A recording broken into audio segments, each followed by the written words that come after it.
Good evening, everybody. How you all doing? Welcome on in to another game. My name is Jason Joseph. This is Play by Play with JJ. Please make sure that you like, subscribe, turn on those notification bell icons too, so that way you know when I upload. Phillies are taking on the Miami Marlins, and it should be a very interesting series to say the least. Phillies are 56-49. And the Marlins are 57-49. They will be sending Edward Cabrera on the bump. In 16 starts, he has a 4.74 earned run average, 90 strikeouts in 74 innings, and he has issued 46 walks on the season. This guy is 25 years old. He's 6'5". He weighs 217 pounds. And in his last start that he faced off, it was on July 25th. It was against the Tampa Bay Rays. He went 2 innings. Allowed 3 earned runs, 4 hits, and 2 walks. He went 5 innings in the outing before that and allowed a home run. And that was the only run that he allowed, and he had 6 strikeouts too. All right, guys, I hope you're all doing well. I hope you're all having yourselves a great day. All right, Phillies are going to be coming up as Kyle Schwarber will be leading things off right here. Oh, I almost got that perfectly. There we go. Now I don't have to make any more adjustments to this thing. All right, first pitch to a Schwarber. That's at the knees for a called strike. What's up, Snowman? What is up, G. Vanoots? Sorry we're a little bit late, but better late than ever. Kyle Schwarber will be leading things off for the Phillies. We'll get to the rest of the lineup in just a few moments as he takes a strike two, call it at the knees. So it's Schwarber out and left. Bohm's over at third. He's batting second. Bryce Harper's the DH. He'll be hitting third. And then the cleanup spot is JT Realmuto, who's behind the plate. Cabrera comes set at the belt. Kicks, winds up, delivers. Fly ball, hit out to right field. And on the run is De La Cruz, and he's there to make the catch. Hit pretty sharply, but just right at De La Cruz. And Kyle Schwarber is retired. So it's Schwarber, Bohm, Harper, Realmuto, and then right after him, Stott will be over at second base. He'll be batting in the 5 spot. Trey Turner batting 6th. He's the shortstop. Brandon Marsh will be out in right field as Nick Castellanos has the day off. Jay Cave's over at first base, and Johan Rojas is playing out in center field. 1 out, nobody on. We're in the top of the first inning. I hope you're all having yourselves a great day. It's a Monday night. The pitch down low. So Bohm is hitting .284. He has 10 homers, 65 RBI, and a .337 slugging percentage. Cabrera comes set, winds up, and throws it down low.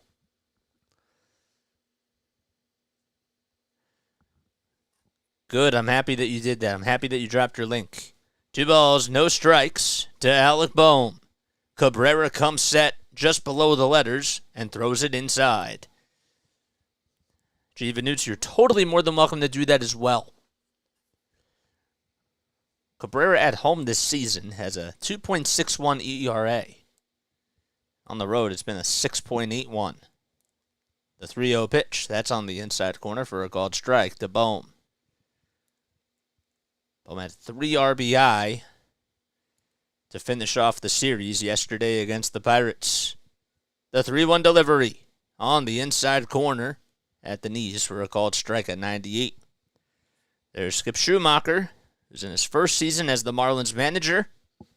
He's over in the Marlins dugout, standing right next to Mel Stottlemyre, the pitching coach. Payoff pitch coming up. We're in the top of the first. Nobody on, 1 out. The 3-2 inside. Actually, it was just a little bit low. Oh, maybe it was a little bit inside too, but nope, it was just low. And Bohm will walk over to first. So he gets on with a 1-out walk. Harper's up next. Once again, the lineup is Schwarber, Bohm, Harper, Realmuto, Stott, Turner, Marsh, Cave, and Rojas. First pitch to Harper. That one is lined foul down the first base line. It's a foul ball. Let's get to the defensive lineup for the Miami Marlins. So right behind the plate, you got Brian Fortes, who went 2 for 7 in the last series. And on the bump, of course, his partner in crime, his battery, if you will, is Edward Cabrera. The ball is 1 strike. The pitch to Harper. That's at the knees on the outside corner. A changeup at 93. Then in the infield from first to third, you got Cooper, Arias, Segura, and Wendell. And from left to right, it's Birdie Chisholm Jr., who's back in the lineup today. Just got activated off of the IL. And De La Cruz. No balls, 2 strikes to Harper. Cabrera gets set, winds up, delivers, and throws it down low. What is up, Fisherman Sam? What's going on, guys? How we all doing? Darth Pooh's on here. Isaac Lugo is on here. Of what you said last night. I feel like Nola is going to get traded off of what you said. Oh, Nola. Oh, wow.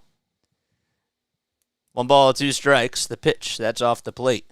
You think that off of what I said last night that he's just going to get traded? Maybe. That would be really cool. Or that would be very interesting, I should say. If I called that correctly. 2 balls, 2 strikes. The pitch to Harper. It jammed him, and he pops this one up out to center field. Chisholm Jr. on the run, and he tracks it down and catches the can of corn for out number 2. And Bohm goes back over to first. He will retreat. Oh, man. Yeah, that's interesting. Darth Pooh says Noah can go later, man. You guys are funny. JT Realmuto will step up to the plate. He had the afternoon off yesterday. He's hitting .242. And has been really struggling this season overall. First pitch, he takes that one wide. A 97-mile-per-hour fastball. 2 outs. And Bohm's over at first. He got on with a walk. We're in the top of the first inning in Game 1 of this 4-game set between the Phillies and the Fish. In Miami, the 1-0 delivery inside for ball 2. Of course, JT Realmuto, who's up at the plate, spent a lot of time with the Miami Marlins, was drafted by them. He's now 32 years old. 2 balls, no strikes. Cabrera kicks, deals, swing and a miss. 97 on the gun with the fastball. Played with the Marlins from 2014 to 2018. During his last season with them, he had .277 with 21 homers and 74 RBI. The 2-1, the runner goes. It's in the dirt. The throw to second, not in time to get Alec Bohm. Alec Bohm with a little bit of small ball and some good base running, as Fortes would not have been able to get him out.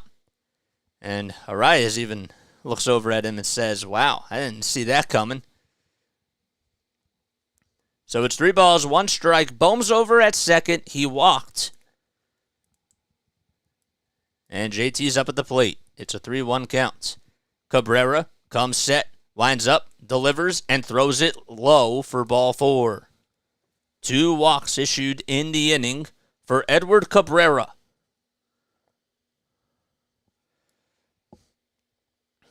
Oh, wow. That's why is that? Why is that, just out of curiosity? I hope you're all doing well, guys. Thank you so much for coming on here. Really means a lot. I hope that you guys were able to sleep last night. I did not. I had a hard time sleeping. But we're here, and I'm really happy to be here. Here comes Bryson Stott to the plate, and he looks at the first pitch outside for ball 1. Stott's hitting .306 on the season. He's one of the 11 hitters that's batting over .300. The pitch on the outside corner for a called strike. Young Shizzy, man. What is going on, man? Thanks for coming on here. Bohm's over at second, and over at first is Realmuto. 2 outs, the 1-1 pitch to Stott, up high. Another fastball at 96. In the National League, Bryson Stott is actually 4th in the league in batting average behind Freddie Freeman, Ronald Acuna Jr., and Luis Arias. Ketel Marte hitting .296. That's just a little bit behind Bryson Stott. 2 balls, 1 strike. The pitch, just a hair down low. Good eye and a good call by Mark Ripperger, who's the home plate umpire. We're in the top of the first inning. There's 2 on, 2 outs. Trey Turner waits in the on-deck circle. Phillies are playing here in Miami. The 3-1 offering, just down low. Check swing, though. Oh, my goodness. The third base umpire, Phil Cuzzy, said he went around, and I don't know about that one. So that'll make the count 3-2. Let's see. Did he go? No, he did. Good call. Good call. 2 outs and a runner over at first and second. The payoff pitch by Cabrera. Swing and a miss on a pitch that was in the dirt. And Stott slams the bat down. The inning is over. The Phillies get 2 walks, but they can't score first. And the Marlins are coming up to bat as we head to the bottom of the first at Lone Depot Park. Okay. Alrighty. Let's make this a little bit smaller. I finally figured out what my problem was when it came to this scoreboard. So let's fix the problem.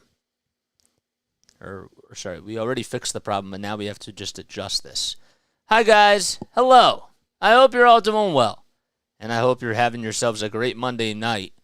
I do want to remind you guys that we will be going on for a 6-hour stream tomorrow and talk about the trade deadline. What the heck is wrong with this?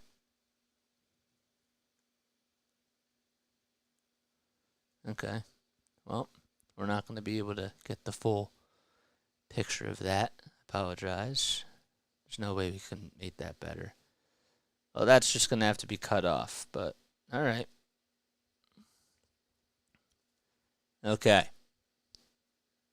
And that's good. So, yes. So, I am Jason Joseph. This is Play by Play with JJ. Please make sure that you like, subscribe, and turn on those notification bell icons too, so that way you know when I upload. We got a haircut and a beard trim today. We went really, really short. That's what we decided to do. It was that type of a day. You know, I can look older when I'm older. Right now, I want to look like I'm 25, man, and the beard was starting to get a little bit too long, especially for summertime, so I had to kind of get that stuff off. You feel me? That's what had to happen. Harper at first is a fine solution. They need a good starter, says Darth Pooh. Oh, man, you guys are putting up some interesting stuff here in the chat. Like it up, like it up, like it up, says Fisherman Sam. Yes. Stock got struck out on the... Yep. All right. So we go to the bottom of the first. All right. The lineup for the Marlins, they'll have Arias over at second base. Soler is batting in the DH spot. Brian De La Cruz is out in right field. Chisholm Jr. is back in the lineup. And he's out in center field. First pitch by Walker. It's off the plate. Garrett Cooper's over at first base. John Birdie is playing out in left field. And Joey Wendell will be the shortstop for tonight's game for Skip Schumacher and the Marlins. The 1-0, that's just down low.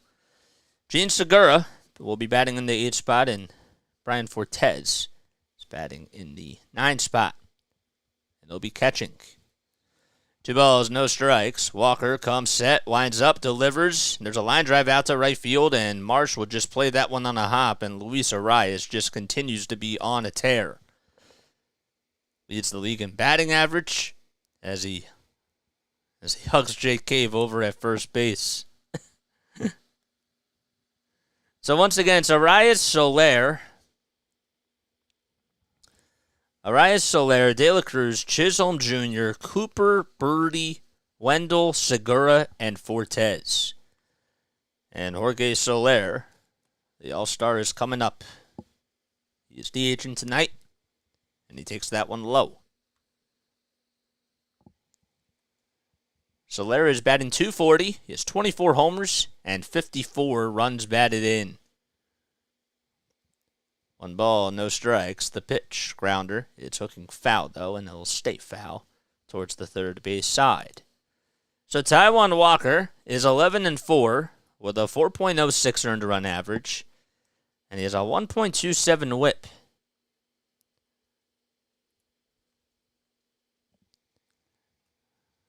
1 ball, 1 strike. Walker looks back at Realmuto. Gets the signs, kicks, fires, and there's a blast that's hit out to deep left field, and Jorge Soler did not miss a beat on it. It is a long gone home run by Jorge Soler, and the Marlins lead it 2-0. This place is going crazy. Just off the shoot of the inning. That launch angle was so high, the camera actually almost wasn't able to get to the baseball when it actually reached its peak.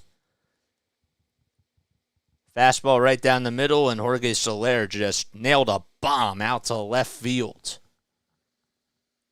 2 hits allowed, and 2 runs allowed so far by Taijuan Walker. Phillies are down 2-0 against the Fish, and Brian De La Cruz will step up to the plate, and he takes a strike all the way.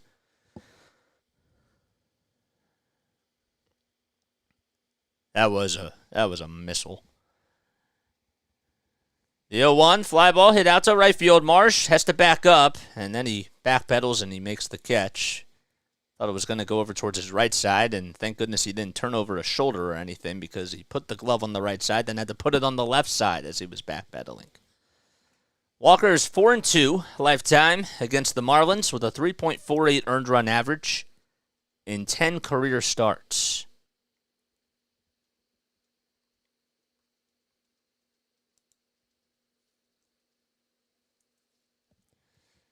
Here comes Jazz Chisholm Jr., who's just returning from the injury list.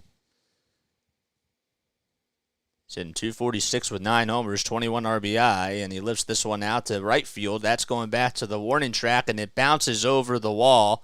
And that's a ground rule double by Jazz Chisholm Jr. And the Miami Marlins are giving Taijuan Walker a little party here in the bottom of the first. JJ said that this place goes crazy. There are like 12 fans there.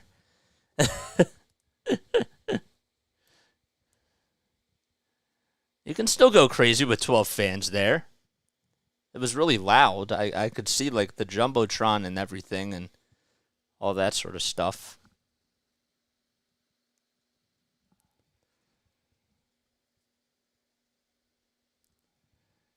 Comes Garrett Cooper. He's batting .258. He takes a strike all the way.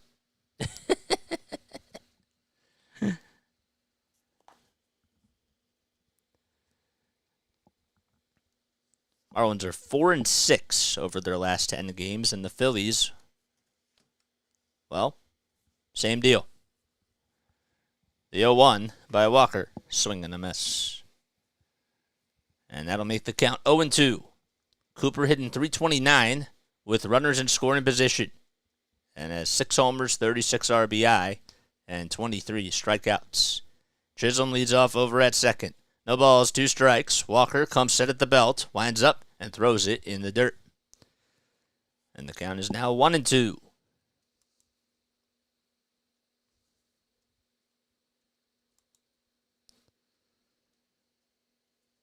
Jazz Chisholm Jr. just recorded his 5th hit against Taijuan Walker.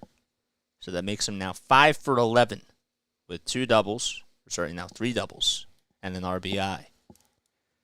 Walker with the pitch. And there's a strikeout as Garrett Cooper will go back towards the dugout. That pitch was absolutely beautiful as Cooper swung on and missed, had a fastball that was high. So now John Birdie will be coming up.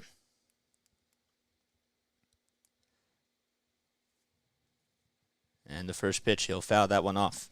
So for the Phillies, their defensive lineup looks like this. From 1 to 9, they got Walker, Realmuto, and then Cave will be over at first, Stott's over at second, Bohm's at third, and the shortstop is Trey Turner.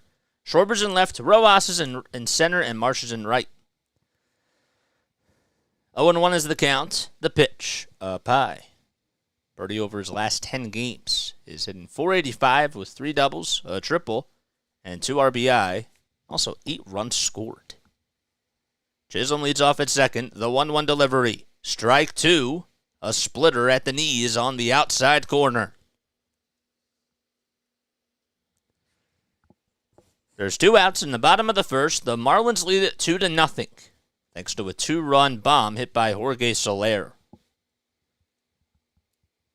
1-2 is the count. Walker gets the signs from Real Muto. There's 13 seconds left on the pitch clock. Walker looks back at second. Now back to the plate. Kicks, fires, and it's off the plate. And that'll make the count now 1-2.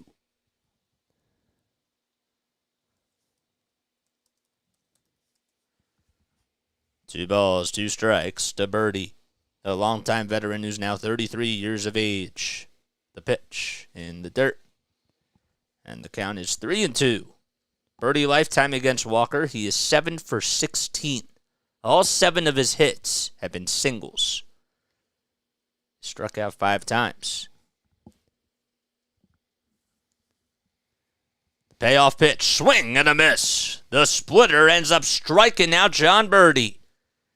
Back-to-back Ks for Taijuan Walker. The inning is over, but the Marlins get on the board and go up 2-0.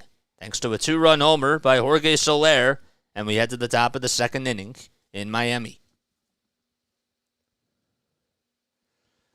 I'm rooting for the uniforms, not the idiots wearing them, says Larry. Okay. So Birdie strikes out, and Cooper strikes out. Hi, guys. I hope you're all doing well. My name is Jason Joseph, and of course, this is Play-by-Play with JJ. I do want to remind you guys that tomorrow we will be going on for a 6-hour live stream. You've heard that correctly. We're having an MLB trade deadline special tomorrow. It's just a really good way to interact with people that are in the baseball community. We'll have a little watch party. We'll talk about some trades and hypotheticals. Hopefully the Phillies will be able to do something really well. Obviously they can make some moves tonight during the game too, and we might see some stuff happen overnight, but I just think it's just a really good way to engage with conversations, get more people involved, and have them become a part of the family too. So we're going to be on here for about 9 hours tomorrow. It's going to be crazy, but it's something that we have to do. I want us to continue to grow our following, and I want to have more people come on here and just keep these conversations going, guys.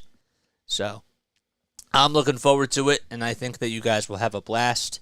Make sure that you tune in. We're going to be going on from 12 to 6. From 12 to 6:10, because some trades get in after 6 o'clock. But then after that, we'll be coming back on for the second game of this series.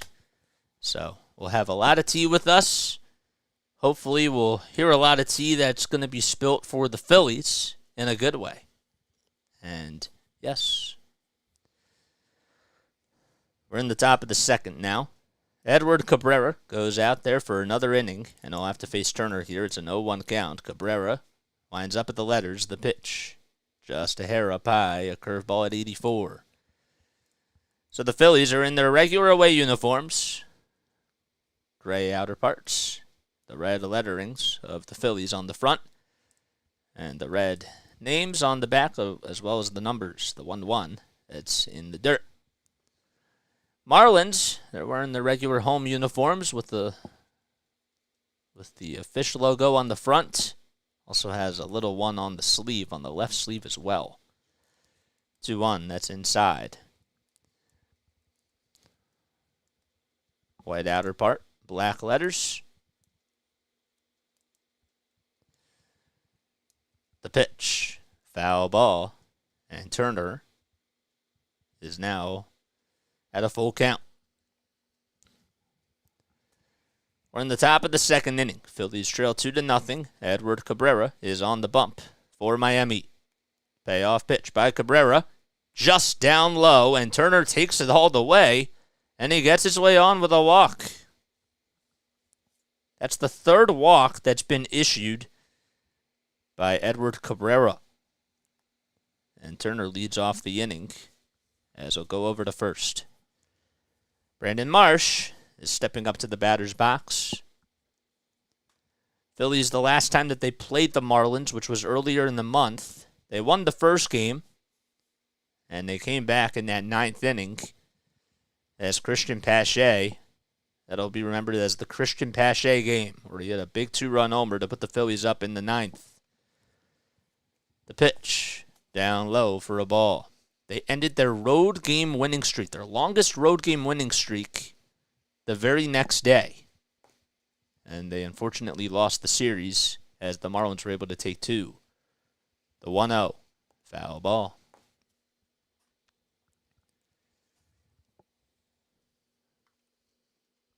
Phillies just got done playing the Pirates. They were in Pittsburgh in the start of a 17-game trip.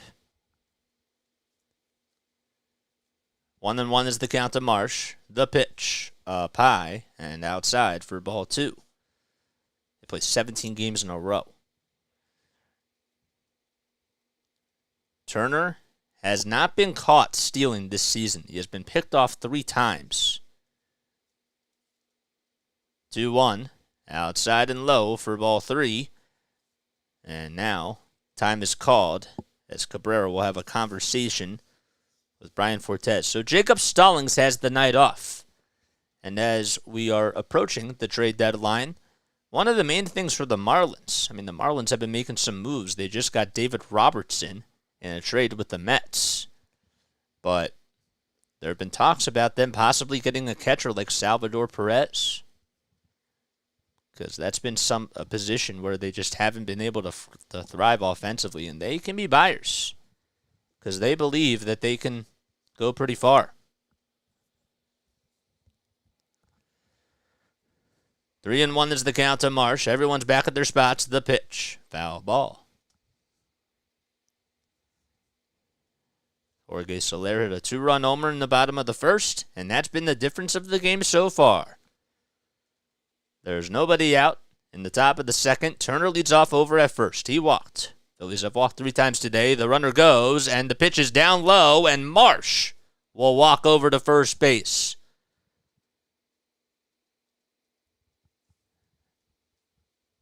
That's the 4th walk of the day for the Fightins. And now you got to take advantage of this. You kind of wonder if Bryson Stott, if he didn't go around on both of those pitches to end the inning in the first. Wonder if the Phillies may have gotten a couple of runs there. Jorge Alfaro. All right, time is called. And now Mel Stottlemyre is going to go out there to talk things over with Cabrera. Just to try to calm him down. The rest of the infield is out there as well. So the Phillies, they play a 4-game series. This is game 1 of a 4-game set that's in Miami. They'll play tomorrow night at 6:40. Tonight's first pitch was at 6:40. And then Wednesday they play at 6:40. And then on Thursday, they'll play at 12:10 in the afternoon. Remember when the Phillies games were on the 12:10 a.m. radio station. They still do that, though, sometimes if there's because WIP covers Eagles games, too. So if they've had the Eagles game and the Phillies game, as a time of conflict with one another, the Phillies game then gets pushed over to that station. First pitch to Cave. Grounder hit over to shortstop, and the play over to second, there's one. The throw over to first in time, and that's a 6-3 double play. 2 away in the top of the third. And now there's a runner over at third base. On the first pitch, Jay Cave was not patient, and, well, Joey Wendell just had to tag the bag and just throw it over to Cooper. There's a double play. Now Johan Rojas will step up, and he swings and misses at the first pitch. Rojas in 348 with 4 RBI. He's still looking for his first homer. The 0-1, swing and a miss. The changeup was at 93, and it was low and inside. Hit that thumbs up button, guys. Just want to make sure that I remind you all to hit the thumbs up button, subscribe to the channel, and turn on those notification bells.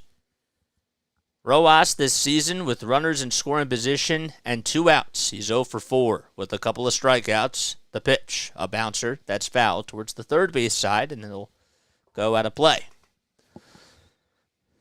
In the on-deck circle is Kyle Schwarber. Flied out to right field, right to Brian De La Cruz. Cabrera looks back over at third. Now back to the plate. Kicks, fires, check swing. He went around, says the home plate umpire Mark Ripperger.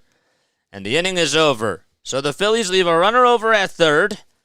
And we head now to the bottom of the second inning. Marlins are up 2-0 in Miami.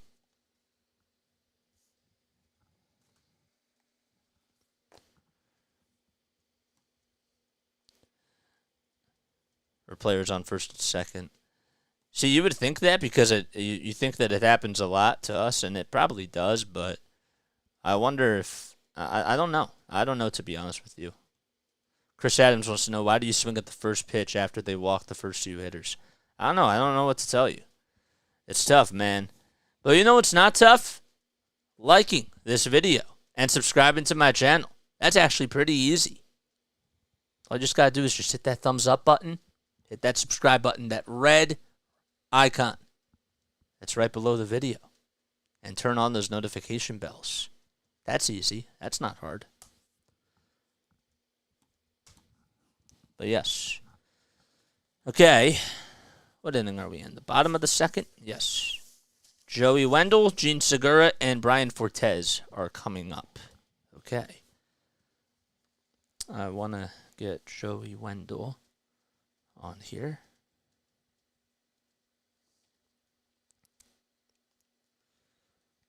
I have to print something out. Let me make sure that I do that too.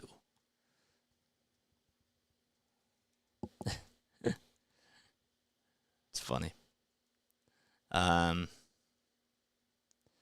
Yes. All right, we're in the bottom of the second inning. Phillies are down 2-0 against the Marlins.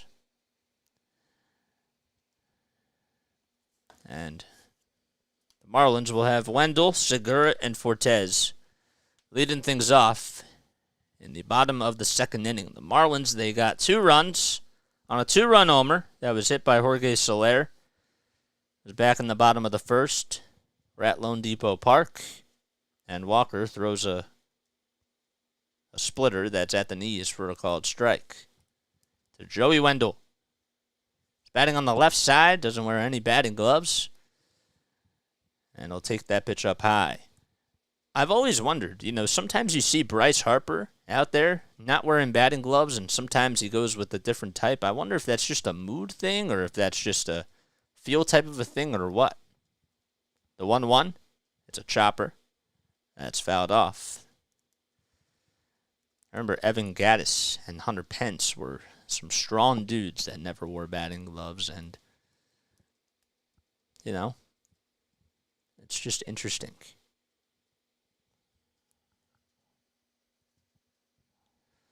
One ball, 2 strikes to Joey Wendell.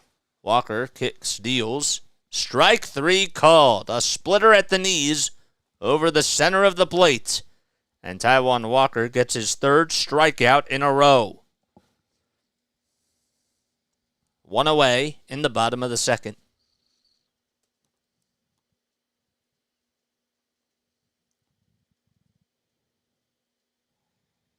So now Gene Segura, the former Philly, is due up, and sinker was at the knees, but it's called a ball.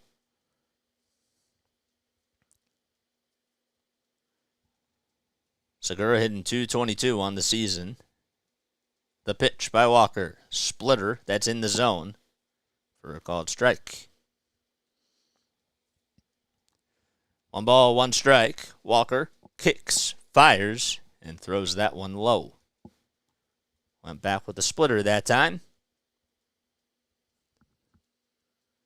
Kolb says no one plays small ball anymore. The 2-1. Bouncer hit back up the middle. Stott has it, backhands it, throws over to first. In time to get Gene Segura. This is why you got to play Bryson Stott almost every single day. Not just because of his bat, but because of the defense that he's able to provide in that middle infield for the Phils.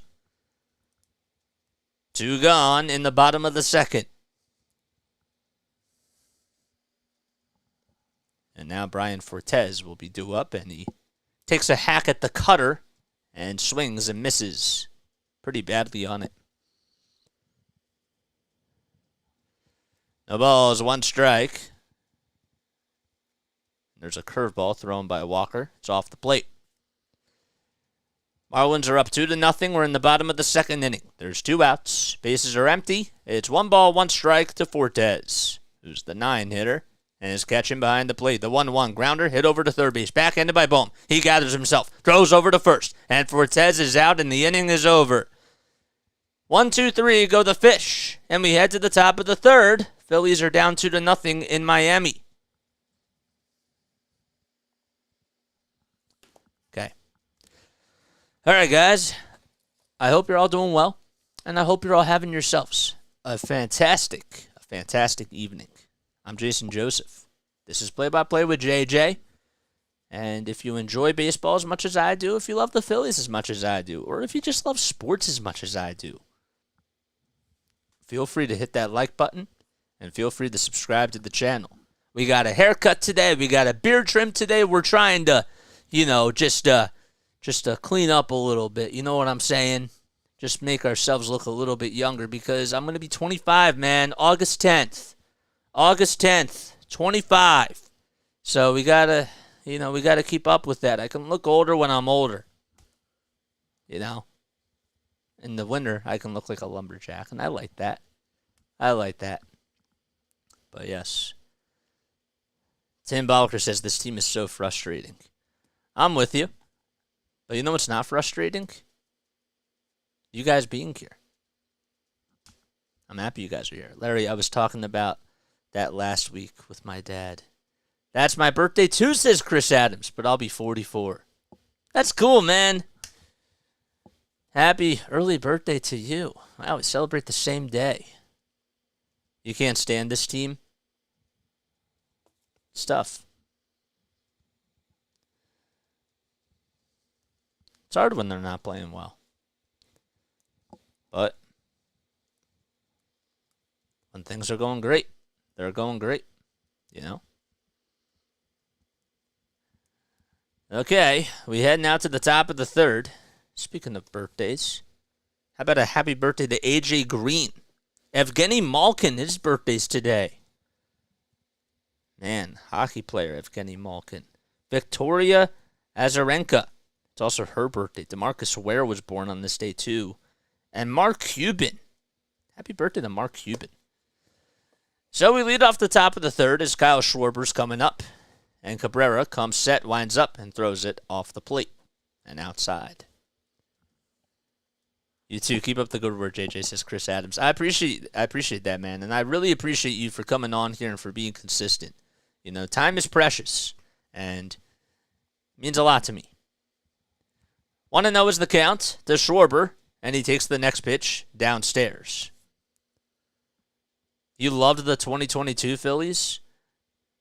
Even during the regular season? I don't think you liked the September. 2 balls, no strikes. The next pitch, it's a changeup that's just below the knees for a called strike. Thank you so much, Dylan. That means a lot to me, man. It really does. I appreciate you for being on here. The 2-1, it's at the knees for a called strike. So if you are new to my channel, I'll introduce myself to you. I'm Jason Joseph. This is Play-by-Play with JJ. We started this channel back on December 20th. Cabrera comes set, winds up, and throws that one down, and the count is full. And on that day, we did a 76ers basketball game. We finished out the Sixers season, also finished out the Patriots season as well. 3-2. It's a bouncer, hit over towards the first base side, and Cooper will have it, and it'll just head on over to the bag. Goes over towards his left, and Schwarber is out. And up next now for the Phils is Alec Bohm. So we were doing casts on here about 3 days a week. And then I was interning at NFL Films. And the season ended and I finished out the basketball season, and I felt like I was ready to just do more and more games. Bohm comes up, and he takes the first pitch down low. So there's one out in the top of the third. Phillies are down 2-0 against the Fish. Cabrera's on the bump. Cabrera comes set at the letters, winds up, and throws that one low. And a little bit inside, too. So I called games for the Wilmington Blue Rocks, the Delaware Bluecoats. I graduated from Rowan University and got really involved with my radio station and TV station there. More so the radio station, though. The 2-0 pitch, that's at the knees for a called strike to Bohm. And this is what I love doing. This is my passion. And I love putting these headsets on. And every day, man, we get better. The pitch outside for ball 3. And what's really cool about this is that we're attacking this in a new way because we know that the landscape of sports broadcasting is changing. So we have to adapt. And this whole medium has been really cool. The pitch down low for ball 4. How about the 5th walk issued by Edward Cabrera?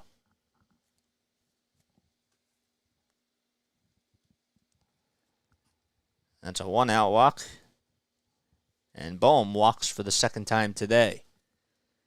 93 will always have a place in my heart, says Chris. 93 was a fun team. I'm with you on that. Here comes Bryce Harper. Takes the pitch down low. So ever since we've been doing Phillies games, we finished out the Sixers season, and we've been just coming on here almost every day. Just to practice, just to continue to not just brand ourselves, but just to grow the family and just do more. The pitch, swing and a miss. So Harper's up at the plate. He's 0 for 1. He's batting in the 3 spot. He's representing the tying run.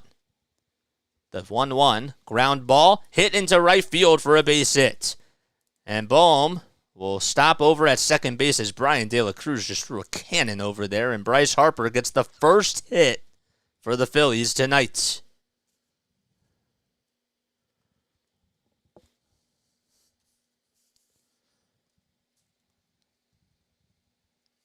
It was a pretty good swing, too. Just got it right through the hole over the right field. And now 2 runners are on. The Phillies have seen this scene before. They have 2 runners on with 1 out this time, and JT is coming up to the plate. First pitch, swing and a miss on a pitch that was in the dirt. Dylan Ford, go Phils. I got Angels, Braves, and Blue Jays tonight. Oh, man. Good luck to you on that, man. Bohm leads off at second. Harper leads off at first. The 0-1 delivery to Realmuto. It's inside. It's a changeup thrown by Cabrera.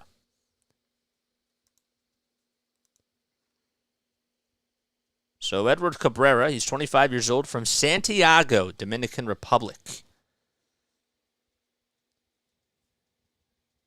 Kicks, deals. The 1-1, ground ball hit over to third base, and the tag is made, but it's a foul ball. The throw was also a little bit high by Gene Segura, and JT Realmuto just dodged a huge bullet right there. It was just barely foul. And thank goodness it was a dead ball.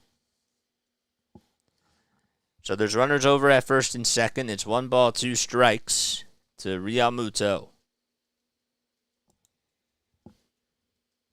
Cabrera's been with the Fish since 2021. The 1-2 pitch, foul ball. I watch the NBA mostly, but since that's not on MLB is the sport. I'm with you, man.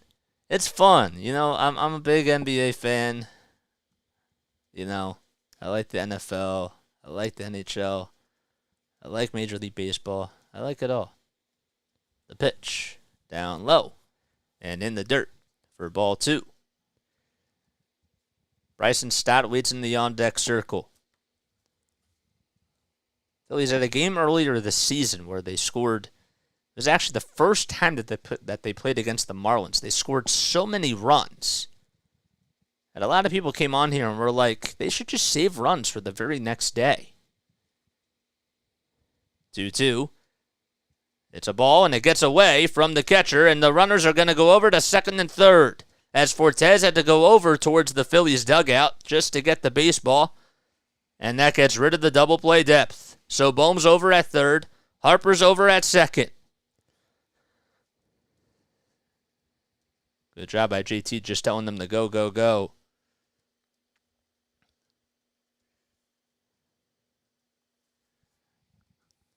Big payoff pitch coming up. 1 out, runners at second and third. The pitch. Swing and a miss. And JT could not catch up to the changeup. And Edward Cabrera strikes him out. Now Bryson Stott, who struck out to end the inning in the top of the first with 2 runners on. He's coming up to the plate. He's looking for a little bit of revenge, and he takes that one outside. I appreciate to listening to the game. MLB picks it on the state of Florida since it is with the Marlins. Thank you. Of course, man. Of course, Jay Lissa. Of course. Thanks for coming on here. The 1-0. That's down low for ball 2. Fish lead it 2-0 in game 1 of this 4-game set. Jazz Chisholm Jr. returns tonight for the Marlins, and he's playing out in center field. Cabrera comes set, winds up, delivers, and throws it on the outside corner. Yes, sir, says, I got 5 people to subscribe to you. Thank you, man. I really appreciate that so much. I do. 2-1's the count to Stott. The pitch. Line drive it out to left field. On the run is Birdie, and it just hangs up there long enough for Birdie to make the catch, and the inning is over. Hit hard, but right on the nose, and the Phillies leave 2 men in scoring position as we go to the bottom of the third. Phillies down 2-0 against the Marlins. Man. All right, cool. Very, very nice. All right. Holy moly, says Sam. I'm with you. All right, I'm going to take a very, very quick step off. I will be right back in just a few seconds, okay? But while we're on the break, don't forget to like, subscribe, and turn on those notification bell icons, all right? We'll be right back. I'll see you guys very, very soon.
Okay, here we go.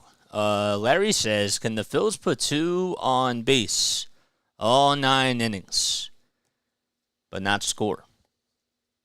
I don't know. There's a whole island of stranded Phillies. Let's go, Phil, says Rosebud. Yes. There comes Luis Arias, and he takes a strike all the way at the knees. Arias singled in the first. His batting average is at .379. He has 3 homers and 51 RBI. The pitch. Line drive caught over at shortstop by Trey Turner. It wasn't hit so sharply. The pitch was outside, and Arias just tried to poke it out into left field. But Trey Turner was right there and didn't even have to move a muscle. And that'll bring up Jorge Soler, who did the damage in the first. He had a 2-run homer off of Taijuan Walker. And he'll take that one outside.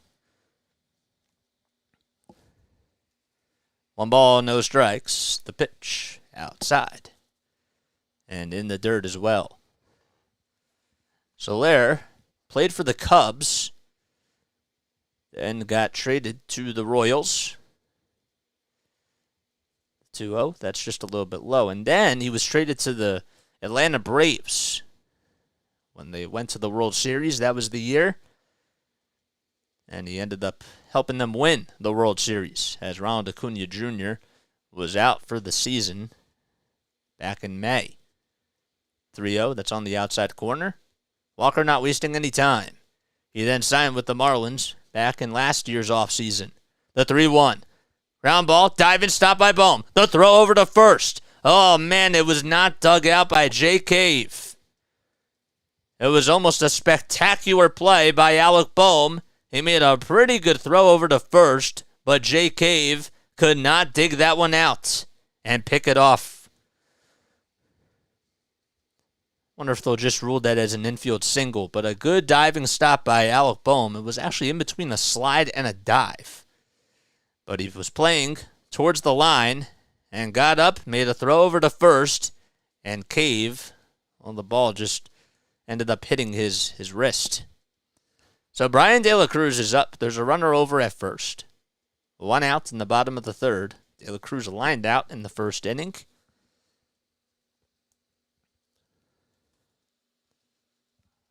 No balls, 1 strike.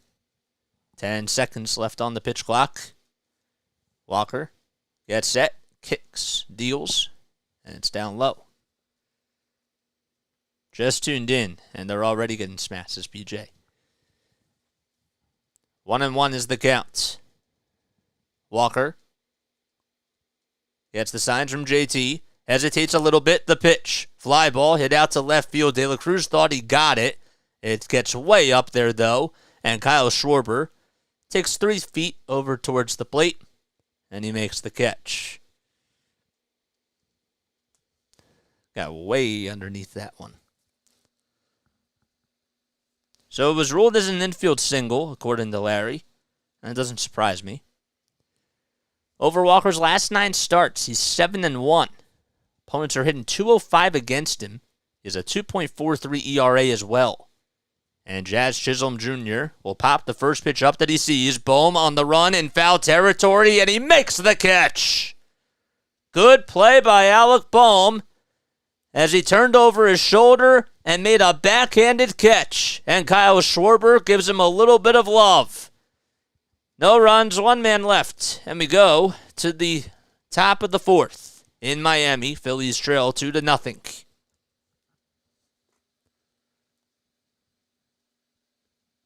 Nice play.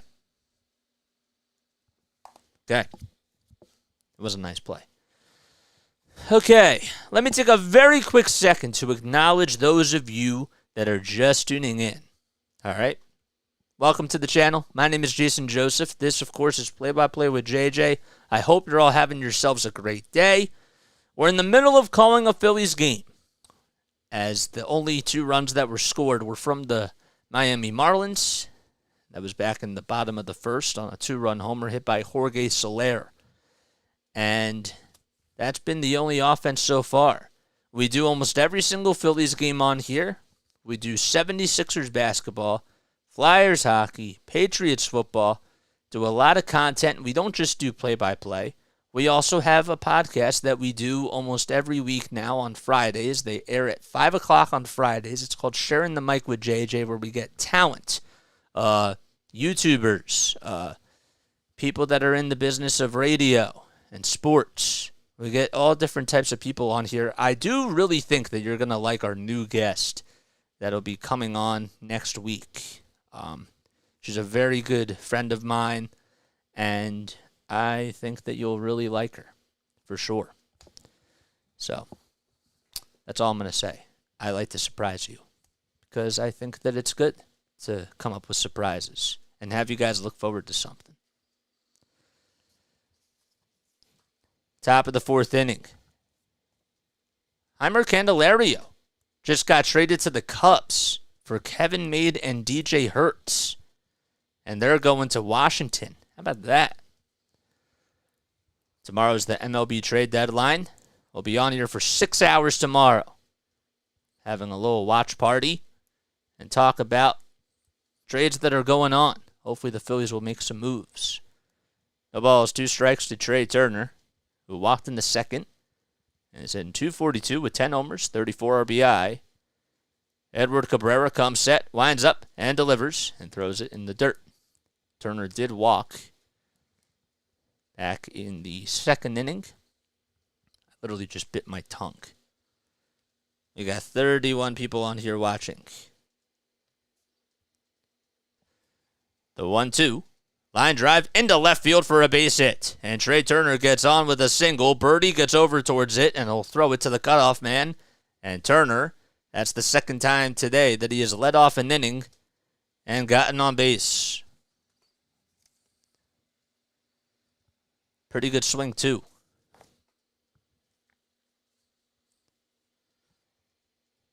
Comes Brandon Marsh to the plate as he will be stepping up towards the batter's box. Turner leads off over at first. He's 21 for 21 in stolen base attempts. The throw back to first is not in time. He has been picked off 3 times this year. Marsh walked in the second as well. He's hitting .282, has 7 homers and 40 RBI.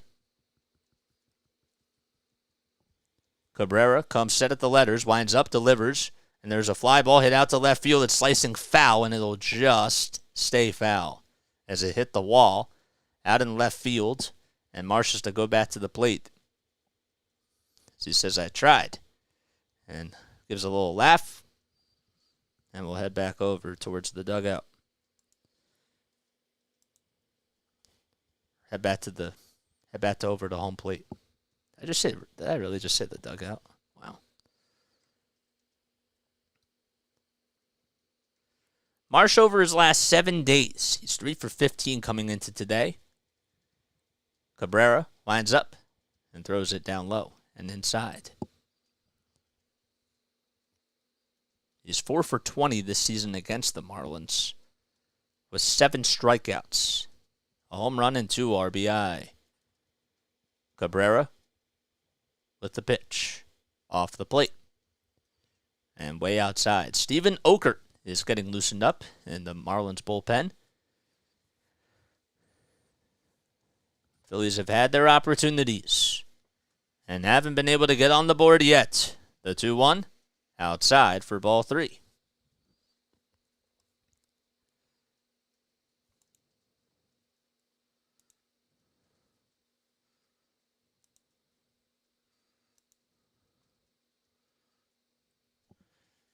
Three balls, 1 strike.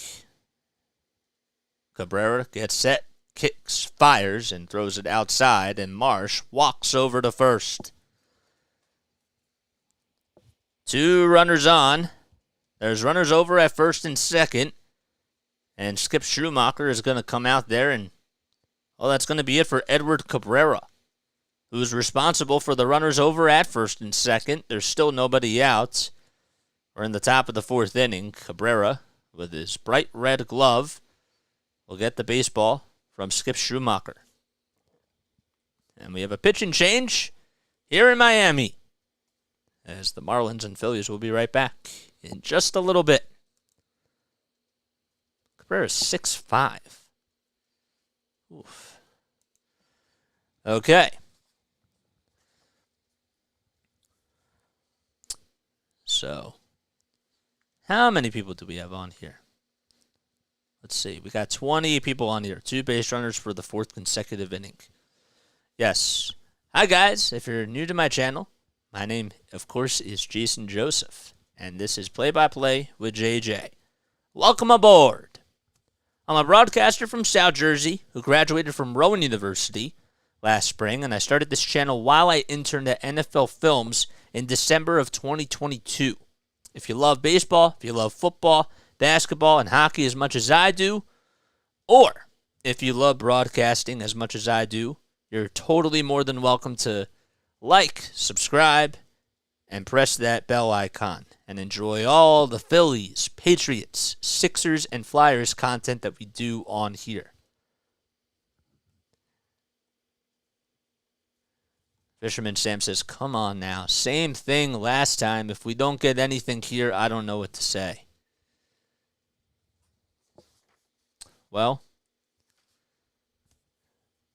I said it last night, Sam. I think that if guys are chasing after pitches, I know that Castellanos isn't playing tonight, and so far Turner's been pretty good, but if they're going after pitches, they might be playing a different sport. They might be fishing. They might be fishing with you, fishermen, Sam. They just might be.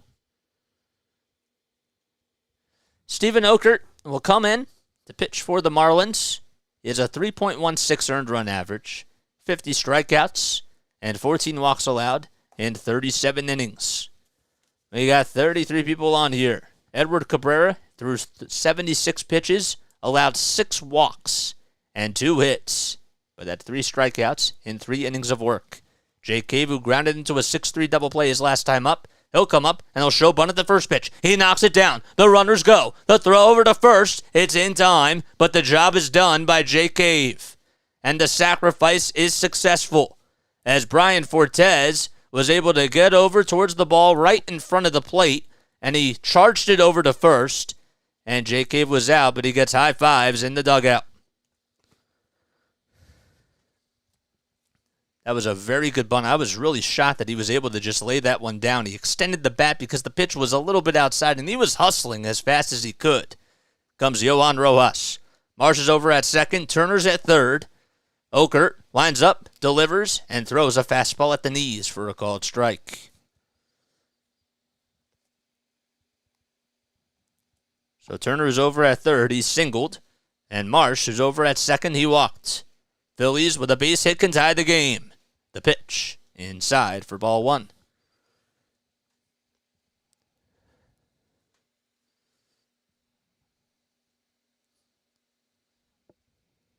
Rojas today is 0 for 1. The 1-1 delivery. Line drive down the third base line. It's a fair ball. Turner's going to come in to score. The ball goes all the way towards the corner. Birdie gets over towards it. Marsh comes jogging in, and Yohan Rojas gets into second base with a 2-run double. The Phillies tied the ball game. It's 2-2 in the top of the 4th.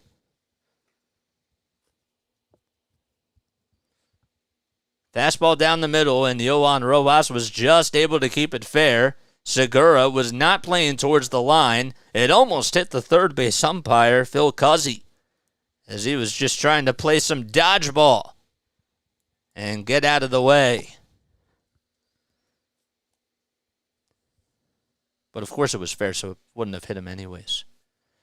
Here comes Schwarber with 1 out, and he'll take that one wide and low.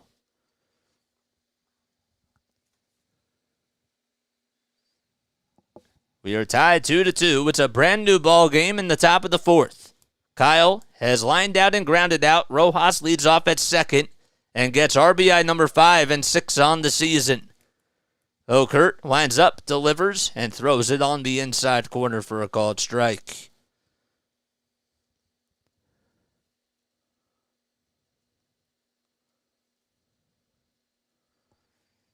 One ball, 1 strike to Schwarber, who's hitting .252 against the Marlins lifetime wise. The pitch on the outside corner for a called strike. In 42 games against the Fish, he has 11 homers and 20 RBI.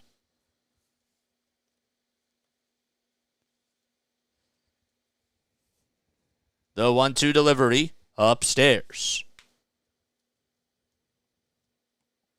I'm with you on that. Schwarber hitting .209 with runners in scoring position with 8 homers as well. 2 balls, 2 strikes. Okert looks back at second. Now back to the plate and fires. Foul ball.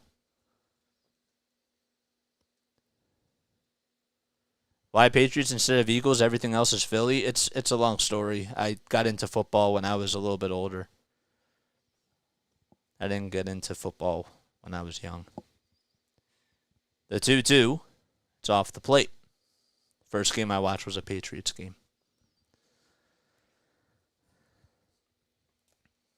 That's the short story of it. Bohm waits in the on-deck circle. He's walked twice, and he also stole a base. Rojas leads off at second. The payoff pitch to Kyle Schwarber. Just fouled off.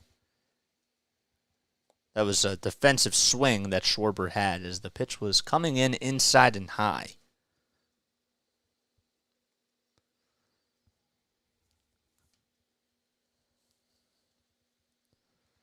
He's 0 for 5 lifetime with 4 strikeouts against Steven Okert here. Payoff pitch to Schwarber on the outside corner, called strike 3. A backwards K for Steven Okert, who has struck out Kyle Schwarber for the 5th time that he's faced him in his career.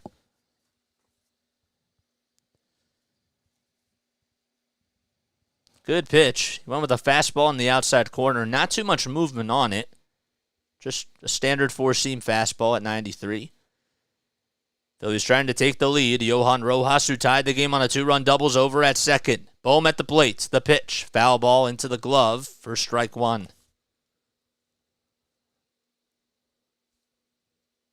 Ooh, that sounds good. Alec Bohm, with runners in scoring position, has the 4th highest batting average in the National League. Number 1, Luis Arias. So the 2 runs get charged to Edward Cabrera, mind you. The 0-1, that's on the inside corner for a called strike.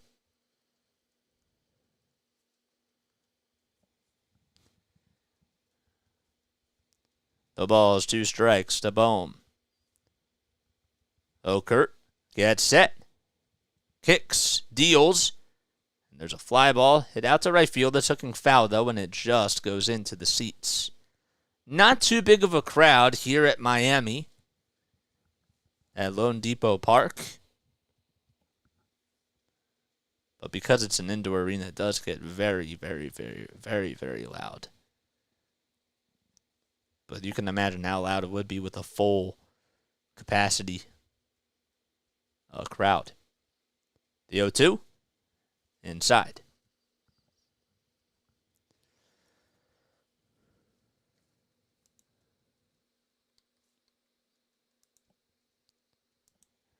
Okert on the bump. Gets set at the belt. 8 seconds left on the pitch clock. The 1-2 pitch. Just inside. Good eye by Bohm, and the count is even at 2-2. So Bohm is playing over at third base tonight. He's been switching between third and first. Over his last 7 days, he's 8 for 20. The 2-2. Grounder hit over towards the first base side. Okert will get the ball flipped over towards him. And Bohm loses the race to the bag. Not an easy play made by Garrett Cooper as the ball was hit in between first and second. And he just flipped it over towards Okert. And the inning is over. The Phillies do tie it, though, on a 2-run double hit by Johan Rojas. And we head to the bottom of the 4th in Miami with a 2-2 score.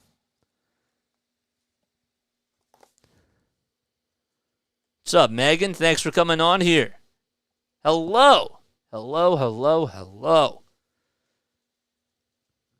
Tell Izzy I said hi, too. We got 36 people on here. I do want to remind you guys, all right, to please feel free to like, subscribe, and turn on those notification bell icons. Now is actually a really good time to do that because we are in an inning change. We need 4 more likes to get to 30. And we need 1 more subscriber, 1 more sub to get to 770. I think we just lost a subscriber tonight. But we can get another subscriber back. We just need 1 more to get to 770. So if you really do like my content, if you've been tuning in for almost the whole game so far, and you like it, by all means, it's just a red button. It's not a panic button, though. It's a subscribe button. I live 30 minutes away from the ballpark, always a small crowd, says Tim Bolliker. Yeah. Well, you think that maybe playoffs would help them? Well, that sounds like a stupid question. And if you just subscribe to my channel, shout yourself out down below. And I'll give you a shout out. What's today? Today is the 31st. It's the last day of the month of October. It's an easy button. Yep, that was easy. Oh my gosh, I used to remember when my teacher would play that. Paul Sewell just got traded for Josh Rojas and 2 other players. That trade happened just now between the Diamondbacks and the Mariners. Ryan Bliss was also included in the deal as well. Garrett Cooper is up at the plate. It was between the Diamondbacks and the Mariners. Interesting. 1 ball, 1 strike. Cooper is up at the plate. He struck out in the first, and he takes that one down low for ball 2. Cooper actually struck out 4 times yesterday and really struggled. But he had a home run in the first game of the series against the Tigers. The 2-1, inside and low again. So Taijuan Walker is back out there on the bump for the Phils. He only allowed 2 runs back in the first on the 2-run homer hit by Jorge Soler. The 3-1 off the plate and outside for ball 4.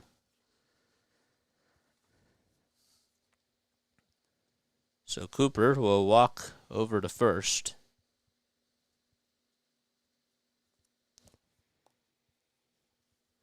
Which one wins? Tell me, guys, says Laurie.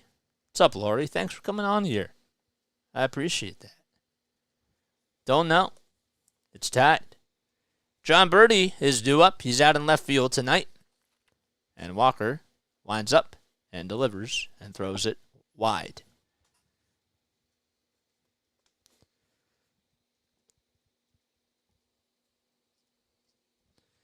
One ball, no strikes. Walker kicks, deals, and there's a grounder hit over to shortstop. The flip over the second, there's one. The throw to first. Yes! A 6-4-3 double play that John Birdie grounds into. All started by Trey Turner. Good splitter thrown by Taijuan Walker, and the bases are empty with 2 outs in the bottom of the 4th. That's what you like to see. Just got on top of it. And when Walker's throwing that splitter pretty well, gets hitters off bounce. Here comes Joey Wendell, and he takes that one low. Wendell struck out looking back in the 2nd inning. Got to play for the Rays and is now on the Marlins. The 1-0 upstairs for ball 2.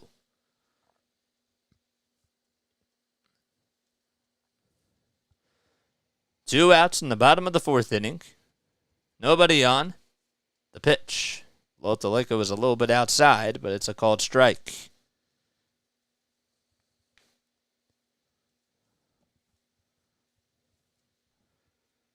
Five seconds left on the pitch clock, and the 2-1, swinging a grounder, hit over towards second base. Stott will throw it over to first as he gloved it and threw it over to first in time, and the inning is over.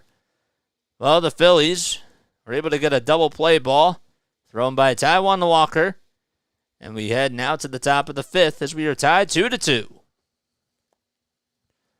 Just a reminder, guys, no spoilers in the chat. Keep the chat clean. Don't curse. Don't be a bad human being. We're all on here because we're here to have fun. So those are the only rules that apply for this channel. Hello, new people.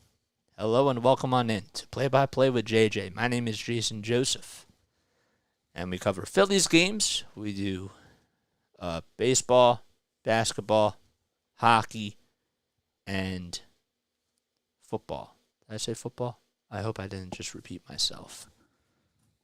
Well, we do a lot of content on here. Lots of Phillies content, lots of Sixers and Flyers and Patriots content too. So, let's go, says Fisherman Sam. We got 30 people on here watching. We need 2 more thumbs up to get to the 30 mark. Let's get there, guys. Here's a fun fact for today. On July 31st, on this day, back in 1935, which happens to be today, July 31st. That's why it's a fun fact of the day. Come on, JJ. The Reds outlast the Cardinals 4-3 in 10 innings at Crossley Field in Cincinnati. Okay, the ballpark has only about 26,000 seats, but an estimated 30,000 spectators squeeze inside the gates. Fans stand in foul territory and along the outfield wall. Because of the crowd on the field, players and managers cannot see game action from the dugouts. Okay? So in the 8th inning, a young woman by the name of Kitty Burke grabs a bat from the hands of Cincinnati's Babe Herman and steps into the batter's box. First pitch to Harper, swing and a miss. We're in the top of the 5th. St. Louis pitcher Paul Dean tosses an underhanded pitch, and Kitty grounds out to first base.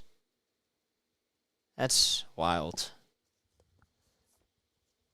Yeah, 1. That's up high. Can you imagine if I was calling a game and I couldn't see any of the action just back then with like 30,000 people just all over? That would be wild. The pitch. Swing and a miss.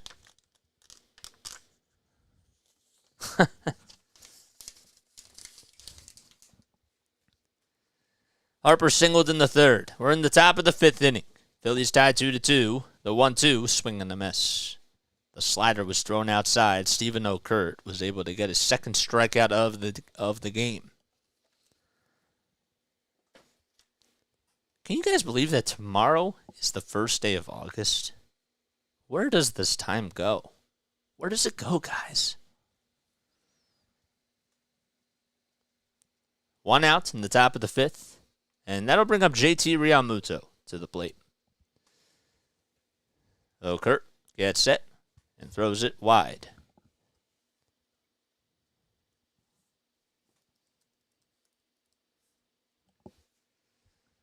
He's 0 for 1. He walked in the 1st. 1 ball, no strikes. So Kurt winds up, kicks, fires, and it's on the inside corner. That'll make the count 1-1. So Okert played for the Giants from 2016 to 2018. The 1-1, it's up high for ball 2. So he spent the year in AAA in 2019. He was designated for assignment by the Giants. It was on March 23rd of 2019. 2-1, line drive into left field, and that will drop in for a hit. And JT singles out to left field. Birdie throws it to the cutoff man. And a 1-out single for JT. So after he was sent down to the minors, he spent the year in AAA with the Sacramento River Cats. And on November 4th of 2019, he elected to go for free agency. So then he signed with the Marlins. Signed a minor league contract with the Marlins on the 26th of February in 2021. And got selected to the active roster last year. First pitch to Stott. Swing and a miss. The ball is 1 strike. Stott against lefties is hitting .310 with 2 homers, 11 RBI. Against righties, it's a .304 average with 7 homers and 26 RBI. The pitch. Wide.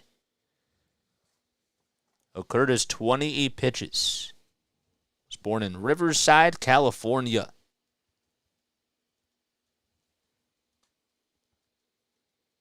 The pitch up high for ball 2. He was originally picked by the Brewers in the 2011 draft, but that was in the 33rd round. So he decided to just go to the University of Oklahoma, and in his only season with the Sooners, he went 9-8. 2-1, runner goes, and the pitch is hit foul, and JT has to go back to first.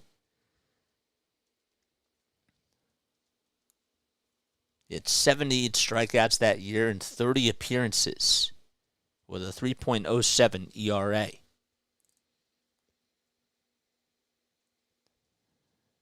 Trainer's going to go out there. I think JT cut himself somehow when he was sliding into the bag, and now he's not going to come out. He's just He's just going back over towards the dugout to get some ointment or something. A little bit of some padding. Some athletic tape. Ooh, that's what it was. Ooh. Why would they show that? That's a big blister. That's what that is. Question JJ. Do you like wine, beer, or liquor, or do you not like to drink? I like red wine. Red wine's good. I'm not a big whiskey guy. I like Jack Daniels. I like Yingling. I like Jaeger.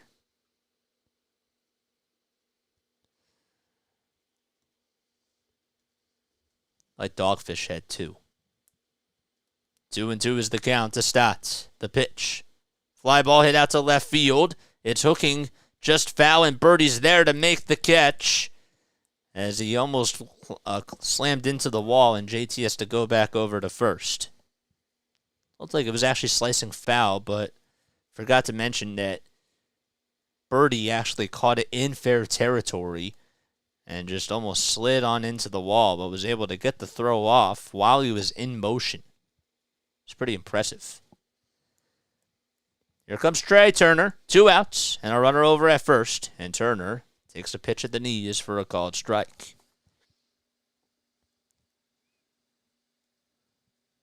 So I guess that's technically a line out to left. How about you? What do you guys like to drink? 1 grounder hit over to shortstop. And they're just going to get the runner out over at second base. And the inning is over. And we play on as we go to the bottom of the 5th. It's 2-2 in Miami at Lone Depot Park. Phillies and Marlins tied. And they'll be back. I like Jack Daniels as well, says Fisherman Sam.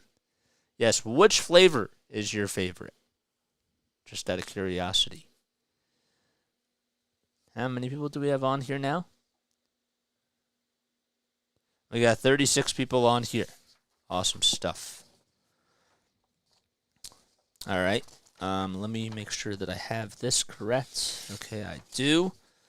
I do want to remind you guys, okay, to make sure that you follow the socials and click on the LINKTREE, okay? It's in the live chat, or it's also in the description down below.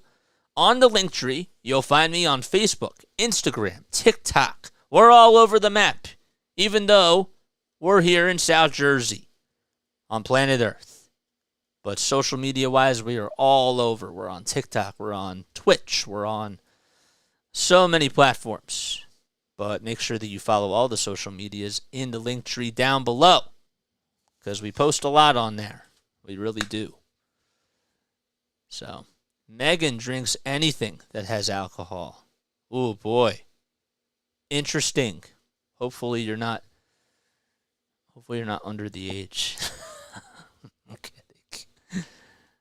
Original and Honey Jack. Okay, cool.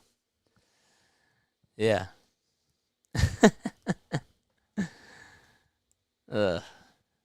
We encourage you guys to not break rules.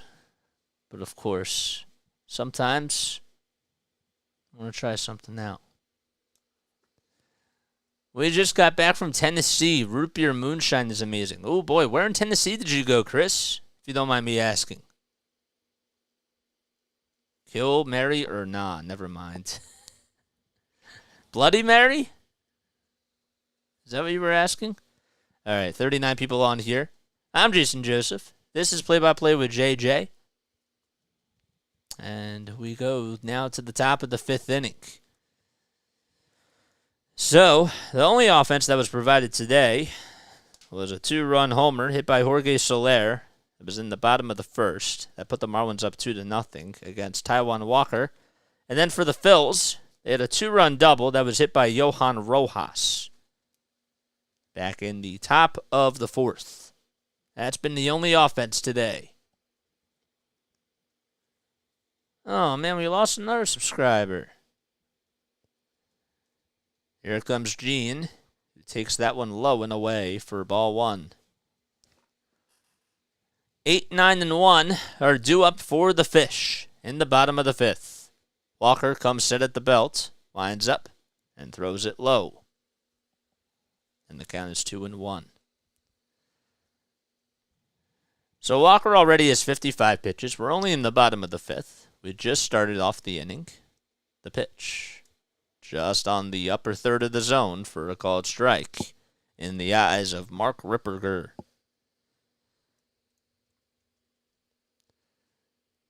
Rays are up 3-1 in the Bronx. The 2-1 inside.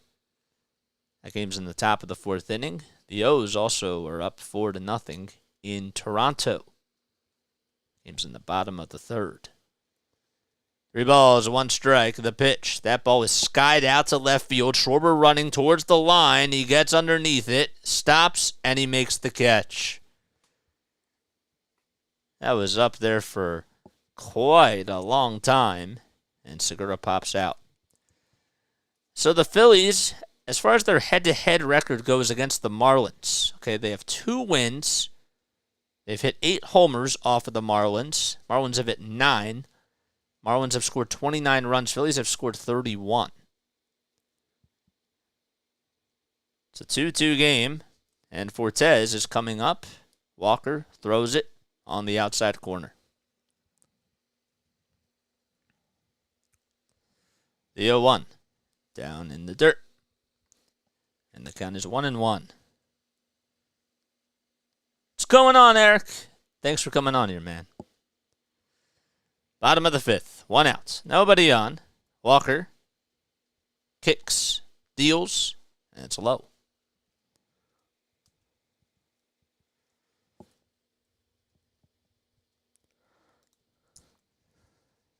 Two balls, 1 strike. And Walker with the pitch. Bounced foul right behind the plate.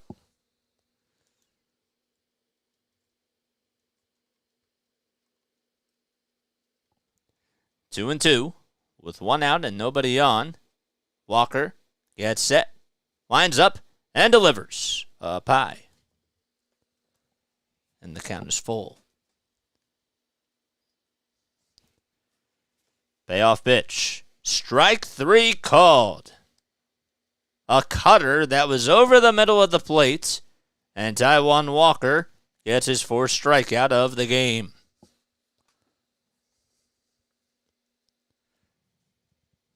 So Fortes goes down looking.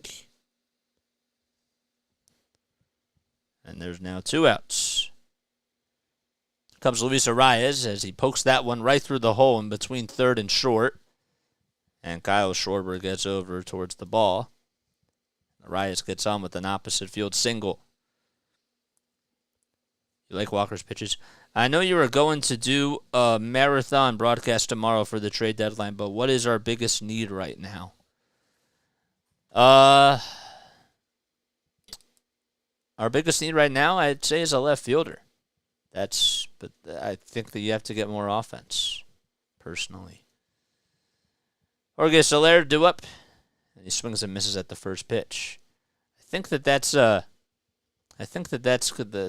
biggest thing that they have to go for right now. But if they can somehow get a pitcher and a left fielder, which they're certainly able to do, got to go for both. Throw back to first to try to get Arias. It's not in time. Arias just gets back to the bag.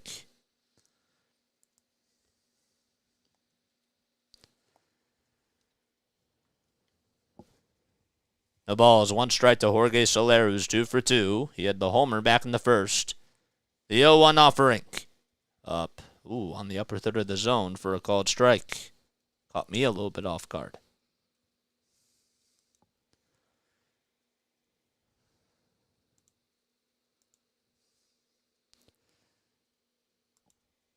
No balls, 2 strikes. The pitch to Soler. It's popped up and it's hooking foul and it goes out of play. Soler has 89 hits on the season coming into today. His 90th hit, of course, was his 25th homer. As he does lead the team in that category, and the person right behind him is Brian De La Cruz, who has 14. Not really a home run hitting type of a team. Walker gets set, winds up, delivers, and throws it wide.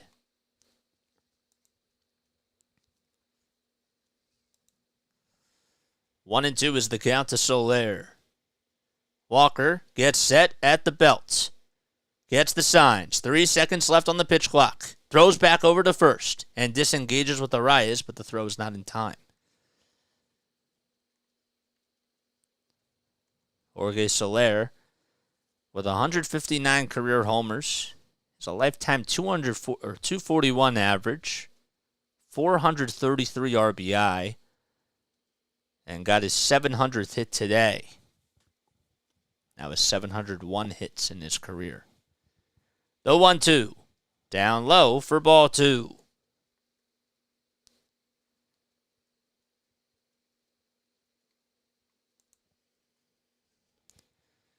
Two balls, 2 strikes to Jorge Soler. It's 2-2 in the bottom of the 5th. There's 2 outs. Arias leads off at first. Walker gets set just above the belt. The pitch popped up out to shallow center field. Stott tries to call off Rojas, and Rojas is there to make the catch. I think Stott just lost it in the lights and was pointing up, and Rojas came charging in, and the inning is over. No runs, 1 man left, and we head to the top of the 6th in Miami as we are tied 2-2 at Lone Depot Park.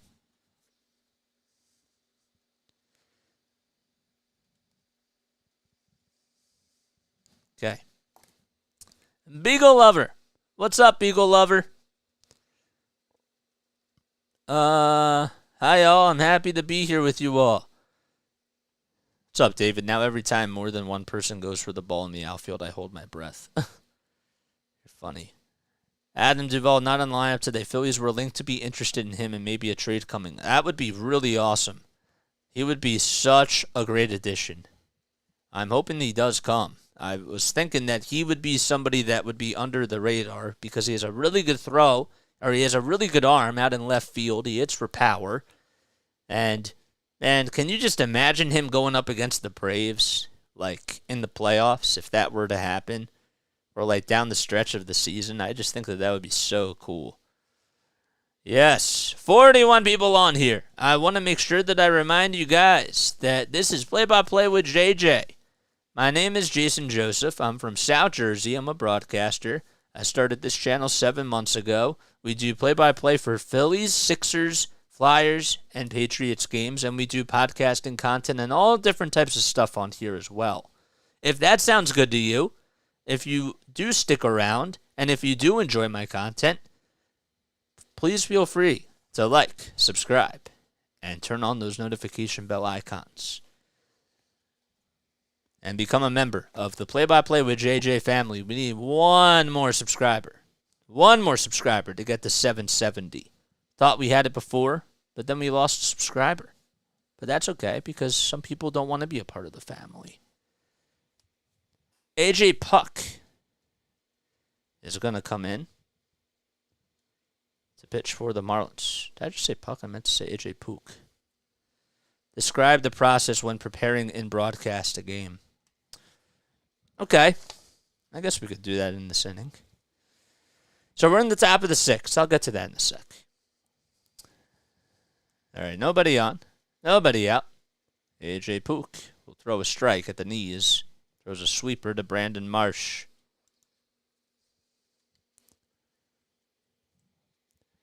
Two walks by Marsh today, and he's also scored a run. The 0-1 by Puck. It's in there for a called strike at the knees. So AJ Puck comes on in relief for Steven Okert, who relieved Edward Cabrera today. No balls, 2 strikes to Brandon Marsh. Puck has a 5.08 earned run average, 15 saves. That's, of course, not a save situation. They just got David Robertson as their new closer. The 0-2, that's in the dirt. Puck this season against the Phillies has pitched 4 innings. He's allowed 3 earned runs. One of them was a home run to Christian Pache in the 9th inning earlier in the month. 1-2 is the count to Marsh. On deck is Cave, and then the hole is Rojas. The pitch. Grounder hit over towards the first base side. Cooper has it and wins the race to the bag, and there's one away. So when I'm doing a broadcast, okay, I heard that somebody asked that question. What do I do? Well, typically, if I'm just broadcasting, okay, I have my little score sheet right here. I know it's a little bit hard to see with the blue screen or with the green screen, but it's a pretty big one, okay, just like that. I use it like almost all the time because I keep score. Comes Jake Cave to the plate, and he takes a strike. And the thing I like about this is that I can have both teams on both sides, so I don't have to like flip over unless it goes into extra innings or something, which then we have to just write things over again. The 0-1, it's taken over the middle for a called strike. So, you got to get to know the players like they're your best friends. That's really what it comes down to.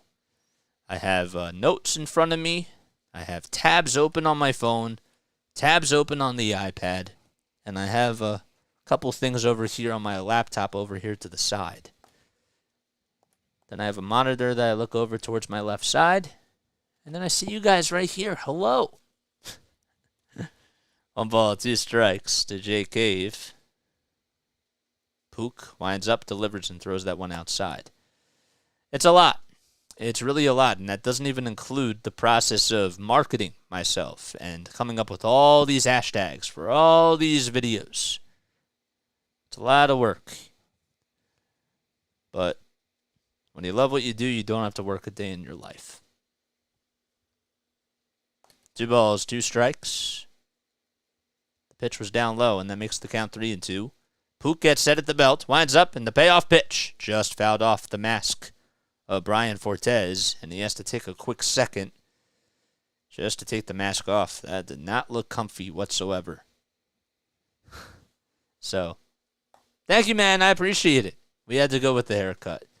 But yeah, it's definitely a lot. It takes me about, I'm not kidding you, like when I say this, even though baseball's every day, I have to keep up with the news. I have to keep up with everything that's going on. If I like really just focus on the broadcasting side, it could take me like 3 to 4 hours just to study for every single cast. And sometimes I don't do that because I'm marketing myself, I'm posting on my socials, I'm editing my own highlights.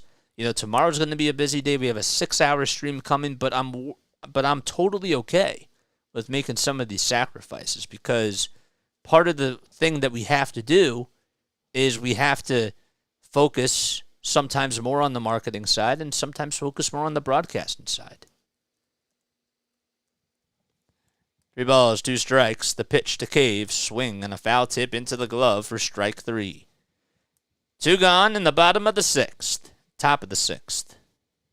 With nobody out. Or with nobody on. Oh my gosh. Come on. That's how you know I gotta take a break soon. I'm open to, and you're so right. Nice cut, by the way. Are the green screens expensive? No, this is just this is just a green screen effect. This is a virtual background that I have. Don't even have to get one. And green screens, no. If you wanted like an actual green screen, no, they're not that expensive at all. You can literally get them at like Target for like $15. No balls, 1 strike. The pitch. Foul ball. We got 44 people on here. I hope you're all having yourselves a great night. And Megan, I hope that, Izzy, I hope that answered. No, that was Megan. Megan, I hope that answered your question. It's a long process, but I love it. Phillies are 1 for 8 tonight with runners in scoring position. They don't have anybody on here. Marlins, on the other hand, they're 0 for 2. The pitch, swing and a miss. And the inning is over. A.J. Pook comes in to retire the side. And we head to the bottom of the 6th in Miami. Brian De La Cruz will lead things off when the Phillies and Marlins return. Okay. I'm going to take a very quick step off because I'm starting to stumble on my words a little bit. That's the other thing, is that we like to talk to you guys during the breaks. So we don't really like to take too many steps off, and sometimes I'm still getting used to that because I'm so used to just treating this like it's a radio cast. And, taking that break, stretching after every inning or so. But it's fun doing it like this. It's different, but it's definitely fun. All right, I'll see you guys very, very soon.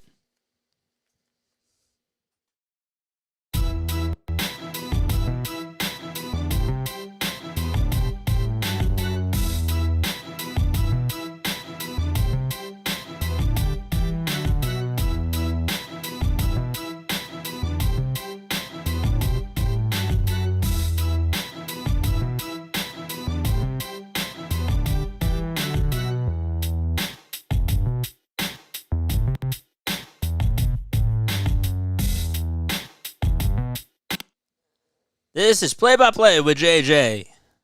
Do not forget to like, subscribe, and turn on those notification bell icons. We need one more thumbs up to get to the 40 mark, guys. Let's get to it. Strike a pose. Let's get to it. Oh, man, that's a Madonna. How does that, man. How does, now I'm going to have to listen to Vogue, because now I forget how that part goes. I like all types of music, guys. We like 80s, we like 70s, 60s. We love listening to rap, old school rap, and a lot of new school stuff too. Big fan of Kendrick Lamar, big fan of Eminem, like a little bit of some Nicki Minaj. I like Megan Thee Stallion. Speaking of Megan Thee Stallion, where is Megan Thee Stallion? She used to come on here like all the time. All right, cool. All right, no balls, one strike to Brian De La Cruz. The 0-1. Excuse me. It's off the plate for ball one.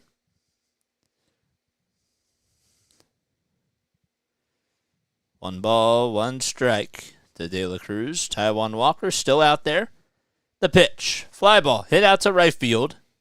Marsh goes over towards his left, and he makes the catch, and there's one away. Tanner Scott is getting loosened up in the Marlins bullpen. He was on the injured list and just got activated today, as well as this guy who's up at the plate, Jazz Chisholm Jr., who doubled in the first and is 1 for 2.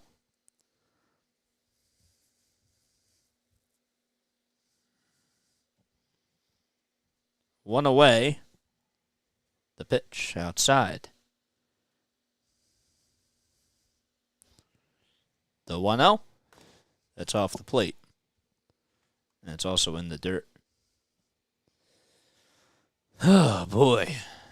Cool. 1 out, nobody on in the bottom of the 6th. It's a 2-2 game. The pitch to Chisholm is outside for ball 3.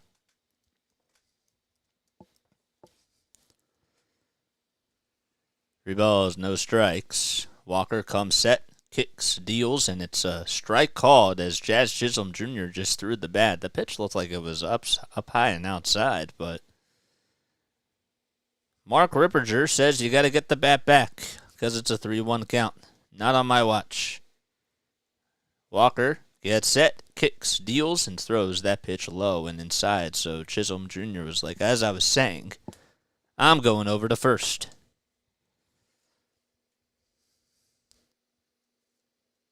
That's the second time today that he's gotten on. He's played second base and center field for the Marlins. He's only 25 years old. Made his MLB debut on September 1st of 2020 with the Marlins. He's from the Bahamas. The pitch to Garrett Cooper, the former Yankee. Swing and a miss. One gone in the bottom of the 6th. Chisholm Jr. leads off over at first base. He was an all-star last year. The 0-1 blooper that's hit out to right field. On the run is Marsh, and he's there to make the sliding catch. Oh, he just caught it. And Taijuan Walker gives him a little round of applause. The ball just died out in right center field, and Cooper thought maybe it was just going to get in there for a hit, and Brandon Marsh, the Speedy Gonzalez out there, who just said, no, no, no, not on my watch.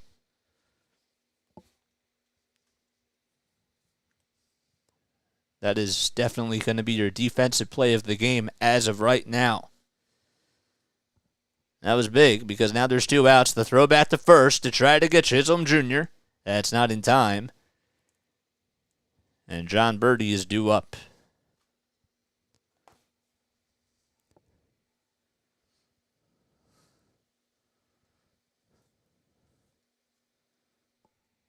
The pitch. Outside for ball one. Birdie today is 0 for 2. 1 ball, no strikes. Walker gets set just above the belt. Looks over to JT, now kicks, deals, and throws it outside for ball 2. Phillies are 56-49 on the season. They're a half game behind the Marlins.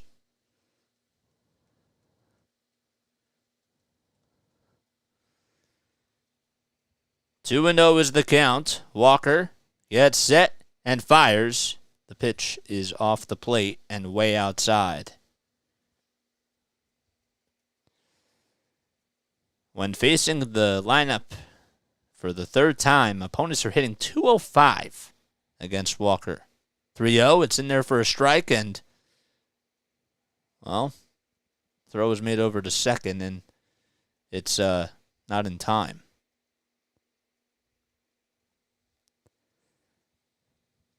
So JT threw it, tried to get Chisholm Jr., and he wasn't able to do so. I think it just hit Walker. Did it hit him on the back? JT threw it. Oh, it hit him on the elbow. The pitch. Grounder hit over towards Bryson Stott. Stott throws it over to first, and the inning is over. So Chisholm Jr. gets stranded over at second. And we go to the top of the 7th inning. It is 2-2 at Lone Depot Park. Okay. Guys, in case you're new to my channel, don't forget to like. Don't forget to subscribe. Turn on that notification bell icon so that way you know when I upload. Okay.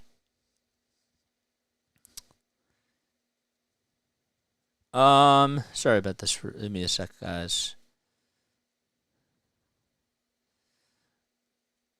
Where was it? I forgot. Okay. I lost it. All right, so for those of you that are brand new to the channel, what we do when we go to the top of the 7th inning is we do a trivia question for the Phillies, okay? If you get the question right, you will hear this. And if you get the question incorrect, if it's wrong, you will hear this. There we go. Okay. Where is it?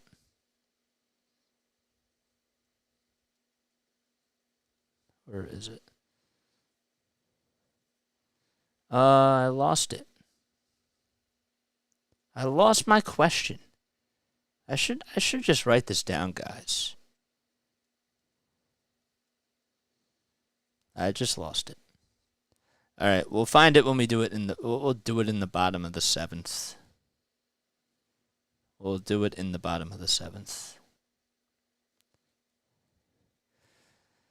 Unless I find it here.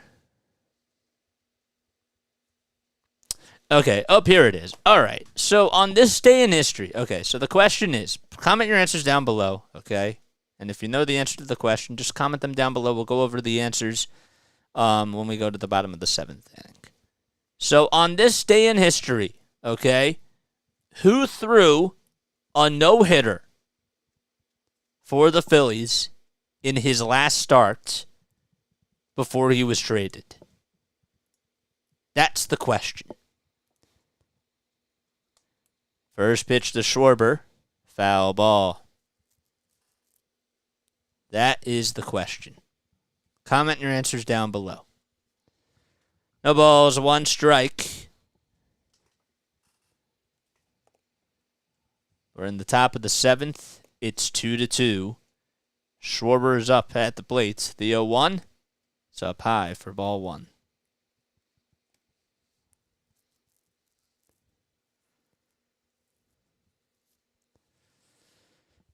Kyle today is 0 for 3. Just flied out, grounded out, and struck out. The pitch, swing and a miss. So Tanner Scott is on the mound for the Marlins. He's 29 years old, from Warren, Ohio. Last time he pitched was on July 30th. The pitch, upstairs for ball 2.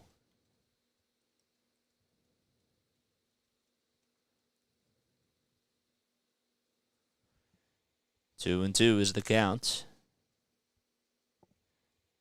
And the pitch, just laid off. Good eye by Schwarber. The count is now 3-2. Scott stands at 6 feet tall, 235 pounds. Played for the Baltimore Orioles from 2017 to 2021. And then was signed by the Marlins. Last year he was 4-5 with a 4.44 winning percentage. The pitch, foul ball. ERA was at 4.31 last year. This year it's at 2.9. Just take a look at the difference in the amount of strikeouts that he had last year. It was higher than it was this year, but he's getting more ground balls. He had 90 strikeouts last year in 62 innings.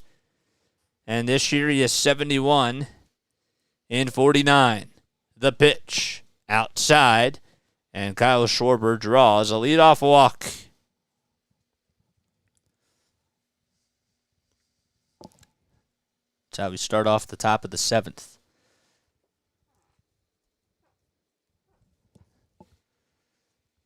Alec Boehm is due up. He's walked twice and stole a base. Schwarber leads off at first.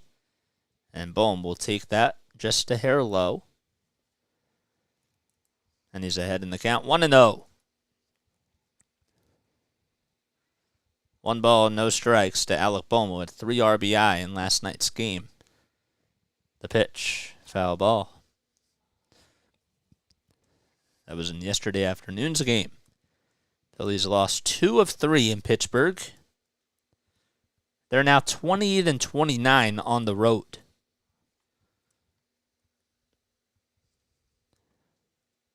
Both the Marlins and the Phillies are 4-6 over their last 10 games. Scott with the 1-1. Foul ball. Thank you, man. I appreciate it. I appreciate it, dude. You're the best. You give the best phone calls. If you guys want to listen to the best phone caller on Play by Play with JJ on the Phillies Post-Series Pod, listen to this kid. He's awesome. The 1-2 pitch. Line drive into right field. It's going over the head of De La Cruz, and it just bounces off the top of the wall. Schwarber around in second. He'll go over to third. The throw is cut off. Arias gets over towards it, and going into second base safely, staying put over. Nope, he is over at second base. Will be Alec Boehm. A big double hit over to opposite field. And Boehm is able to double as he hit it just off the scoreboard in right field. And a good job by Schwarber not to just go on that. Not to go home because that was the right play. Probably would have been gunned out at the plate if he did that. Here comes Bryce Harper. The pitch, grounder, hit over to third. Schwarber goes back to the bag, and the throw over to first by Segura is in time. And the runners stay put over at second and third.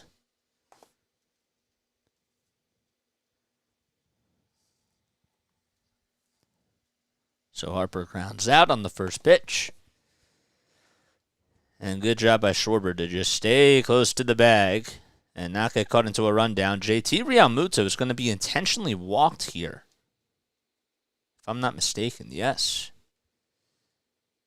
And they're going to face Bryson Stott.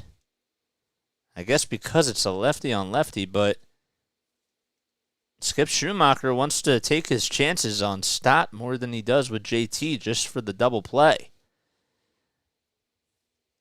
Let's see if Bryson Stott can make them pay here. First pitch, foul ball. I mean, he's been their best hitter on the team, even though he's hitting 222 this season with the bases loaded. But this is a big opportunity here. Even if he hits a fly ball into the outfield, the Phillies will probably take the lead.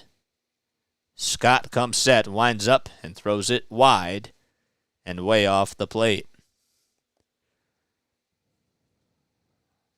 Schwarber at third. Bohm at second. Realmuto at first. Scott on the bump. The 1-1 to Stott. There's a pitch that's hit out to center field. Chisholm Jr. gets called off by Birdie. Birdie makes the catch. Schwarber's going to tag up. He'll come in to score. The throw is cut off. And the Phillies take a 3-2 lead at Lone Depot Park. Good piece of hitting for Bryson Stott. I thought maybe Birdie and Chisholm Jr. were going to collide out in left center field, but Birdie was just able to get over towards it, and there was no sort of collision at all whatsoever.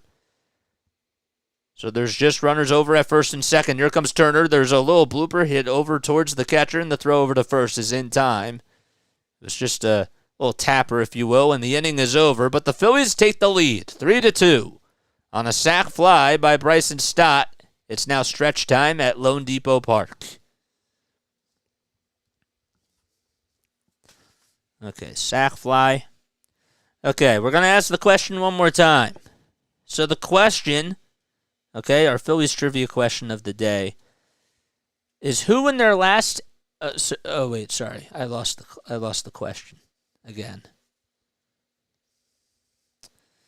Okay, on this day in Phillies history, who was the last, who pitched for the Phillies in their last game in a Phillies uniform and threw a no-hitter before they were traded? That was the question.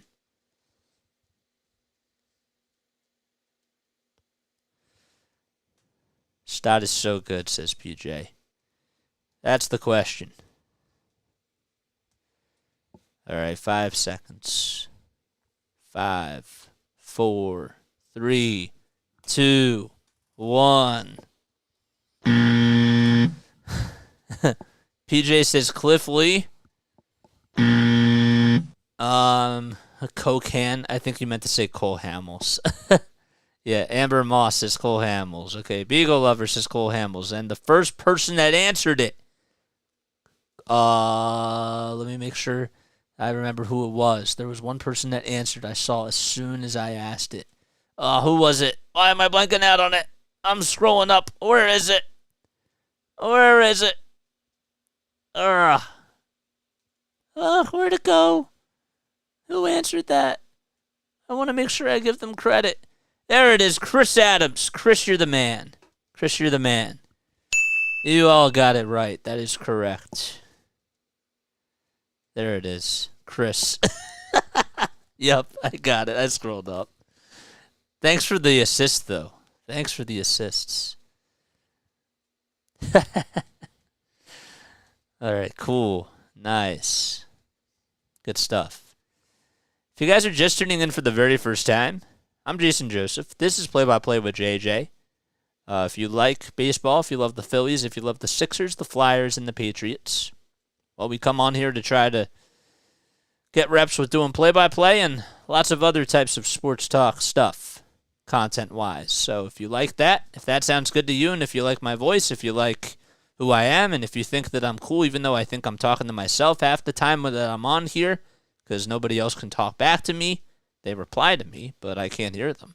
But yes, if you guys like that, and if you guys think that this is cool, like, subscribe, and turn on those bells. 1 ball, 1 strike to Joey Wendell as we lead off the bottom of the 7th. The pitch by Walker, foul ball. Matt Strahm is getting loosened up in the Phillies bullpen, and he will probably, my guess is, pitch the 8th. It's Wendell, Segura, and Fortes. The pitch. It's outside for ball 2. Nice. Hit that thumbs up button, guys. You guys are already on here. 2-2. And there's a line drive. It's just caught by Bohm as it was just above the dirt. Thought it maybe hit the ground, but it's ruled as an out. An L5 hit by Joey Wendell. 1 away in the bottom of the 7th. The Phillies are up 3-2. They just took the lead in the top of the 7th on a Bryson Stott sac fly. Segura's up. Walker kicks, fires, and throws a pitch on the upper third of the inside part of the plate. Walker not wasting any time. The 0-1 off the plate.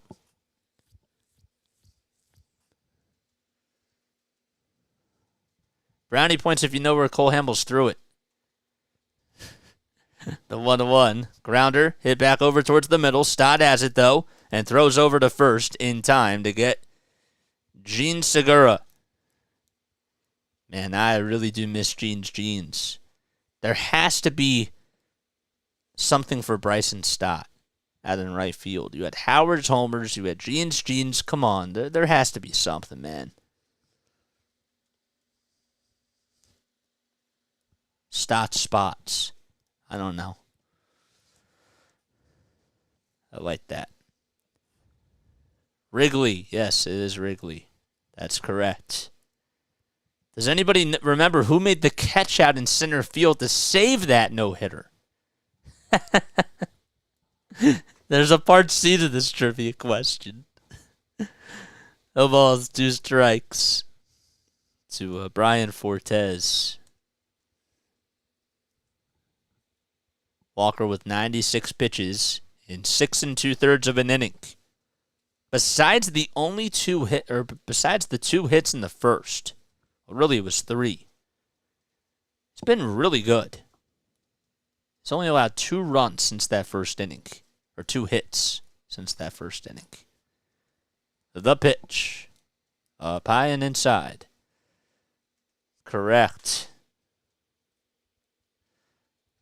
Oh my gosh, yeah. Let's not get into that. But, yep, I know.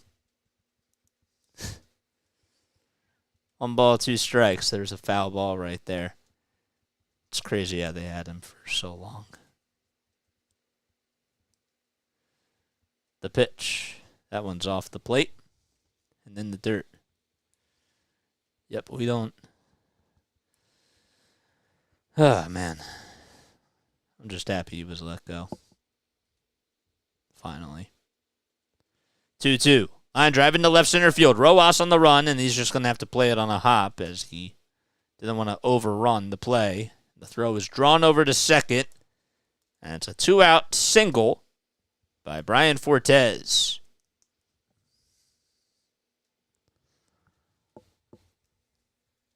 So the tying runs over at first, and Luis Arias, the dangerous hitter, the best in baseball, is coming up to the plate.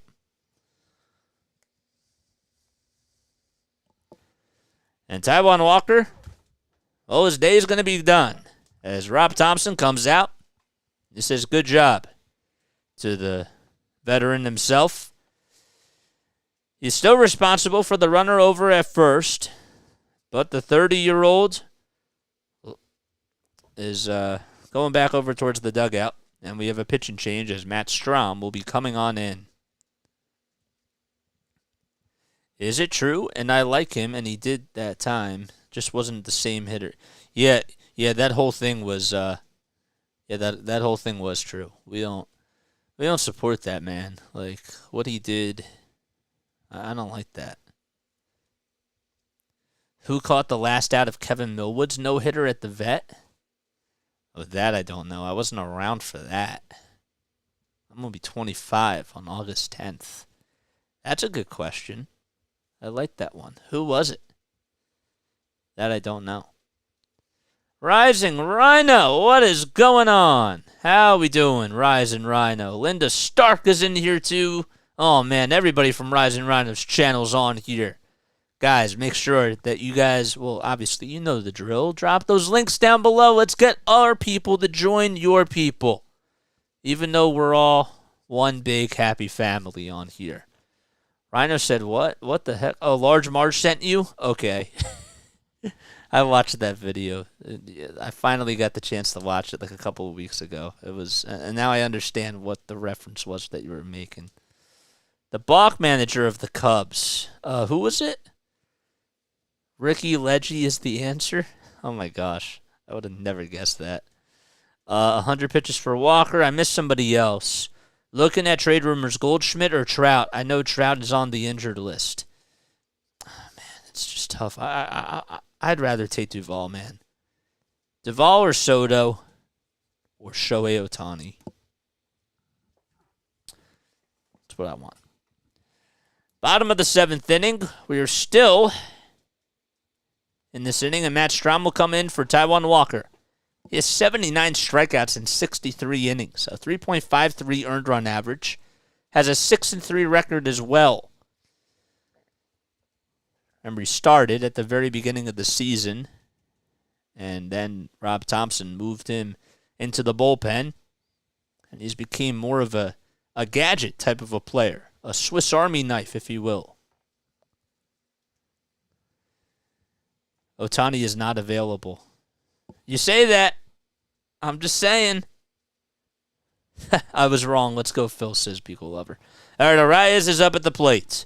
Strahm looks back at first to keep the runner Fortes in check. The pitch. Ground ball back up the middle, and it gets through the hole for a hit. Fortes rounding second, and he will stay put right over there. As Yohan Rojas gets over to it, and he throws it into Stott. And it's a 2-out single hit by Luis Arias, the hitting machine himself. No spoilers in the chat. Just a reminder, no spoilers. All right, so back-to-back singles, and now Jorge Soler is due up. And Soler swings at the four-seamer and misses it by a mile. He was late. Walker went 6 2/3 tonight. He's won at least 6 innings over his last 4 road starts. Strahm looks back at second, now back to the plate, and throws it, and it's fouled off. Another four-seamer. Strahm has been getting up to 94 on the gun with that fastball. Jorge Soler had career hit number 700 back in the bottom of the first. It was on a 2-run homer that he hit. The 0-2. This one is popped up out to center field. It's actually going back towards the warning track. The wind is carrying it a little bit, but Rojas is there to make the catch, and the inning is over. No runs, 2 men left on 2 singles allowed, 1 by Walker, 1 by Strahm. And we head to the top of the 8th. The Phillies have a 3-2 advantage in Miami. I'm totally with you on that, man. I'm totally with you on that. That'd be really, really cool.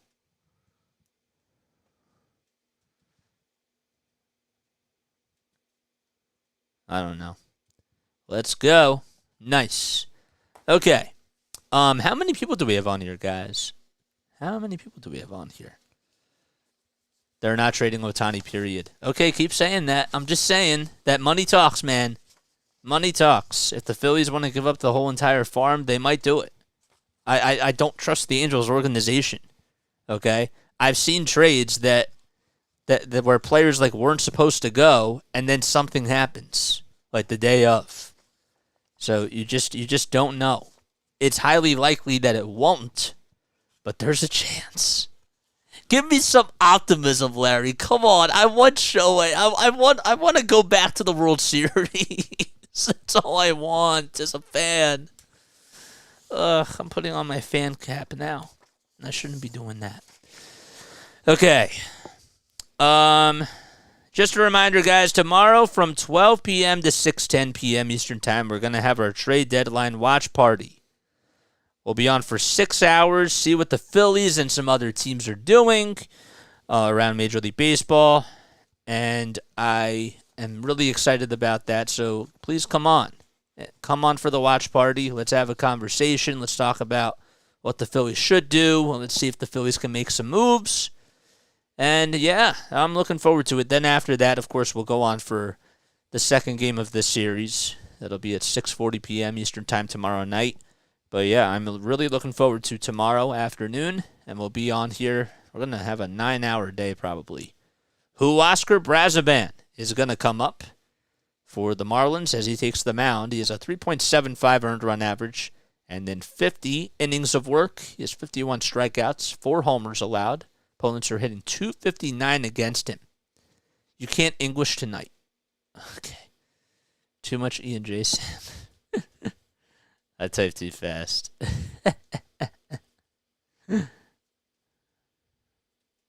Okay. So, you guys are funny. You guys crack me up. All right. Hit that thumbs up button and subscribe to the channel. Brandon Marsh will lead off the top of the 8th. It'll be Marsh, Cave, and Rojas, a.k.a. 7, 8, and 9 spots are due up. First pitch, it's a changeup that's just a hair down low. Rest my voice for tomorrow. Oh, a lot of tea. We're gonna have tea on here. We'll be having a tea party, guys. Bring your tea with you. I should probably thought about that. Oh man, bring your tea and your cups of coffee with you. It's gonna be a long day. Yes, but thank you though. I definitely will. I've been really trying to take care of that and be more conscientious of how much I'm talking, what levels I'm using when I'm talking to people. Definitely have been very cognizant of that. 2 balls, 1 strike. The pitch to March. Fly ball hit out to left field. On the run is Birdie. He goes back to the warning track, to the wall, and he just makes the catch. Brandon Marsh just missed it, and he goes back to the dugout. Just said, God dang it.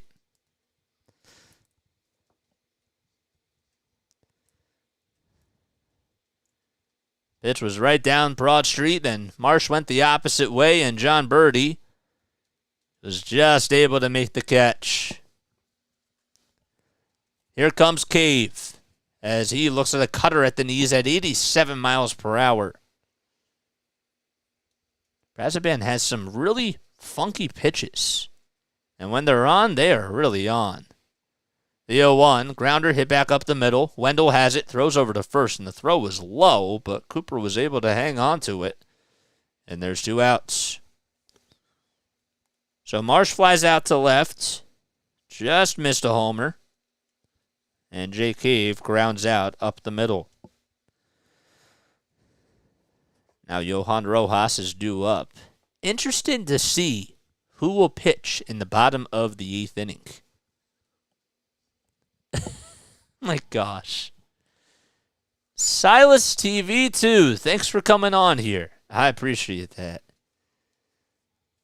1 ball, no strikes to Johan Rojas. Brazaban on the bump for the Fish. Brazaban comes set just above the belt, kicks, deals, and throws a 97-mile-per-hour four-seamer. So he has a cutter that doesn't really go up that high. It comes in at 89, but then the four-seamer can come in at 97. There's another pitch that he throws, and that time it was a sinker. That's on the inside corner. Count is 2-1. Nobody on. 2 outs in the top of the 8th. Phillies are up 3-2. The 2-1 offering inside. In case you are just tuning into my channel, well, the Phillies, they were down 2-0. Jorge Soler hit a 2-run homer off of Taijuan Walker in the bottom of the first. Then Johan Rojas, the man who's up at the plate, tied the game on a 2-run double. That was in the 4th. The 3-1 foul ball. And right after that, well, not right after that, but later on in the game, in the top of the 7th, Bryson Stott had a sac fly to give the Phillies a 3-2 lead. 3 balls, 2 strikes to Rojas. The pitch, line drive, just foul down the left field line.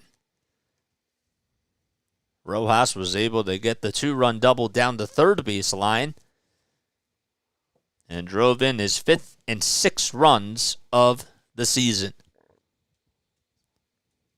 3 balls, 2 strikes. Brazaban comes set at the chest, winds up, delivers and throws it outside, and Rojas will walk his way over to first. Good take by Johan. Be kind of cool to see if the Phillies could try to get an insurance run here. You know that Rojas may be thinking about stealing, so maybe that could take Brazoban out of his game a little bit. Schwarber's due up. He's 0 for 3. Walked in the 7th and also scored a run. The pitch to Kyle. A foul ball hit over towards the third base side. Rojas did go, but of course he has to go back over to first. He tried to get that jump as soon as he possibly could, and Arias was like, man, you got to go back over to first, and Rojas was like, oh well. What is up, Kathy? Thanks for coming on here. I always love it when you come on here. I do. It always makes my night. You guys all make my night. The ball's 1 strike. Brazoban gets set, kicks, fires, and throws it inside and high. The four-seamer was at 96 on the gun. Kyle Schwarber's up. 1 ball, 1 strike, 2 outs in the top of the 8th inning. Phillies lead at 3-2 in Game 1 of this 4-game set in Miami. The throw back over to first. It gets on by Cooper. Rojas goes over to second. Arias gets to the baseball, and Rojas gets into second base safely. Brazoban tried to throw it back to first. I don't know. Rojas was standing pretty far off the bag and almost got picked off, but Garrett Cooper just could not make the catch. The throw was a little bit low, but I still thought that Cooper should have had that, but Phillies may have dodged a bullet. It's going to go down as an E1. It's going to go on Brazoban. The 1-1 in the dirt. Kathy is a gem. Seriously. We mean that. Huascar Brazoban on the bump for the Miami Marlins. Edward Cabrera got the start for them today. And for the Phillies, it was Taijuan Walker. The 2-1 outside for ball 3. Walker got the better end of the duel as he went 6 2/3 of an inning. And he's in line to get another win. 3 balls and a strike to Schwarber. The pitch inside, and Kyle Schwarber walks for the second time today. He walked in the 7th and walks here in the 8th. And that puts runners over at first and second, and Alec Bohm is coming up. Big golden opportunity here for the Phillies. And Skip Schumacher, I believe, is going to go out there. Actually, no, it's going to be Stottlemyre. Stottlemyre's going to talk things over with Brazoban, Arias, and Fortes, the catcher. Now's a perfect time to let you guys know that my name is Jason Joseph, and this, of course, is Play-by-Play with JJ. Please feel free to like this video, subscribe to the channel, and turn on those notification bell icons so that way you know when I upload or if I go live. We got 53 people on here. 2 more thumbs ups, then we get to 50 likes. So if you guys enjoy this content, well, just got to press that thumbs up button. I think that that's so cool. Yes, I'm with you on that. Phillies are 1 for 10 with runners in scoring position tonight.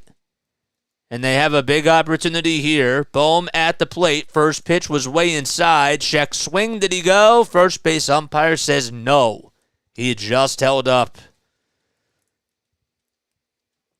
Alec is 1 for 2. He has walked twice. And he had a big double back in the 7th. The 1-0. Swing and a miss. The cutter came into 87.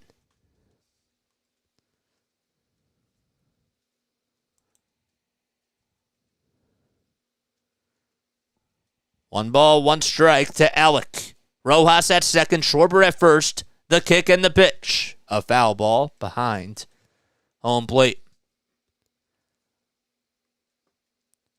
Bohm coming into today, this season is 8 for 24 against the Marlins with a homer and 7 RBI. In the month of July, He has 26 hits, 3 homers, and 17 runs batted in. The 1-2 pitch. Is it a foul ball? I think it was. I think it was just fouled by Alec Bohm, and it hit the dirt. The pitch was down low, and the home plate umpire, Mark Ripperger, ruled it as a foul ball. And Skip Schumacher is not happy, but they get the ball back towards the dugout. So we're going to go at it again. Rojas leads off at second. Schwarber leads off at first. Phillies lead it 3-2 in the top of the 8th. The 1-2 pitch with 2 outs to Bohm. Foul ball. That'll make the count still remain at 1-2.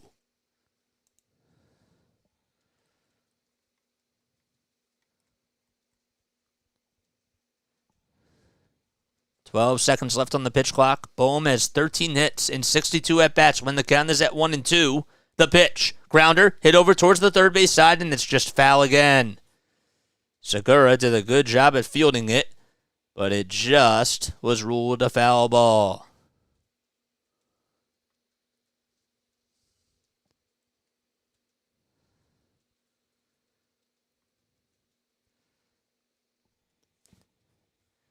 Six pitches in this at-bat thrown to Alec Bohm. 4 of them have been fouled. Big pitch as the Phillies are trying to hunt for some more insurance runs here. They lead it 3-2. The 1-2, the Bohm in the dirt. Good changeup thrown, but Alec Bohm said no thank you to the offering. Brazoban with 25 pitches. Phillies have been making them work. 2 balls, 2 strikes. The pitch. Another foul ball by Bohm.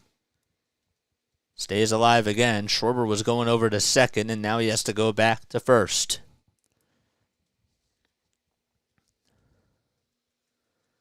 Bohm against left-handed pitching is hitting .323, and against right-handed pitching is hitting .270.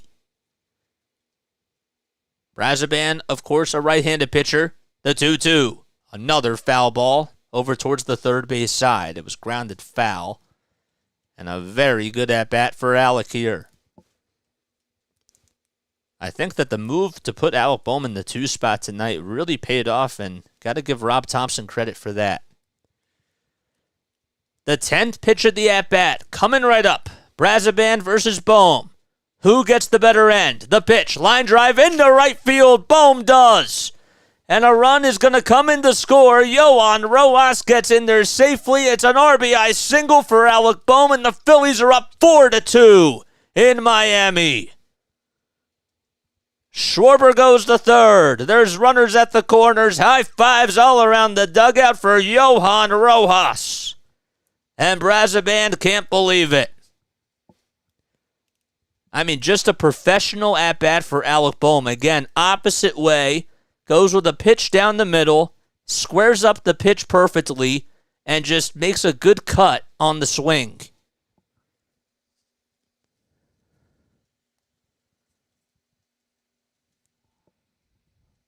He is all fired up, Brazoban. And here comes Bryce Harper, the dangerous Bryce Harper, with the runners at the corners. And he takes that one low and outside for ball 1.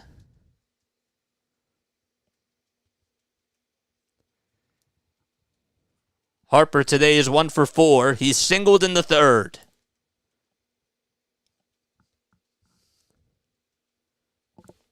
Let's go. Woo! 1 ball, no strikes. Schwarber's over at third. Bohm's at first. There's still 2 outs. The 1-0 pitch. It's popped up over towards the third base side, just in fair territory. And Segura's there to make the catch, and the inning is over. The Phillies do get a big insurance run as Alec Bohm gets an RBI single on a 10-pitch at-bat against Brazoban. And the Phillies lead it 4-2 as we head to the bottom of the 8th at Lone Depot Park.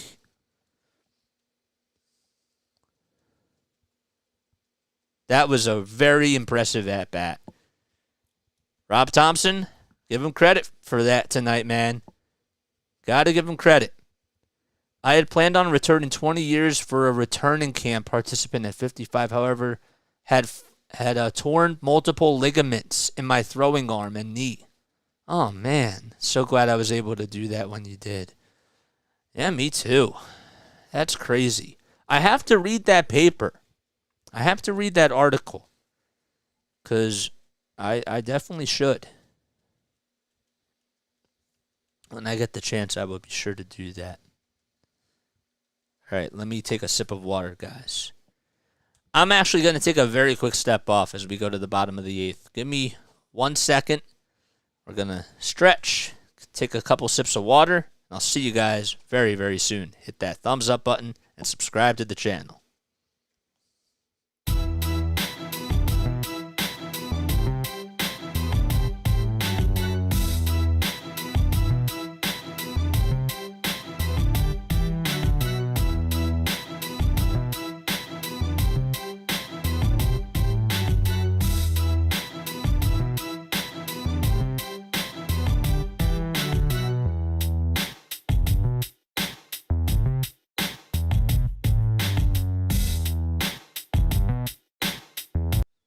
Okay.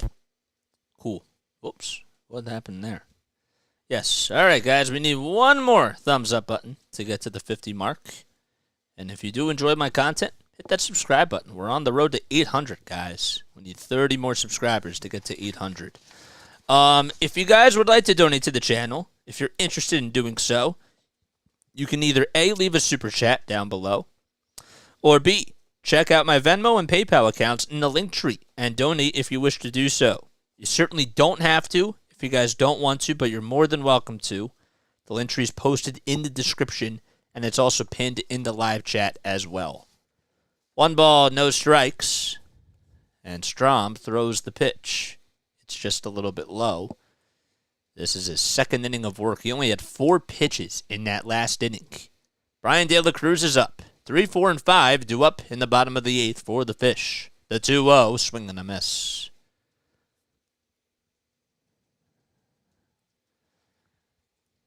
Two balls, 1 strike to Brian De La Cruz.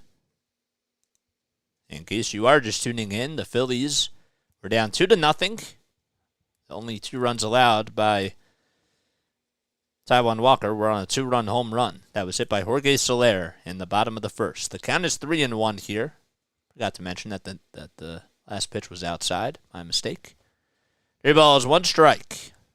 Strom comes set at the letters, winds up, and throws it just a hair low and inside for ball 4, and De La Cruz will walk over to first.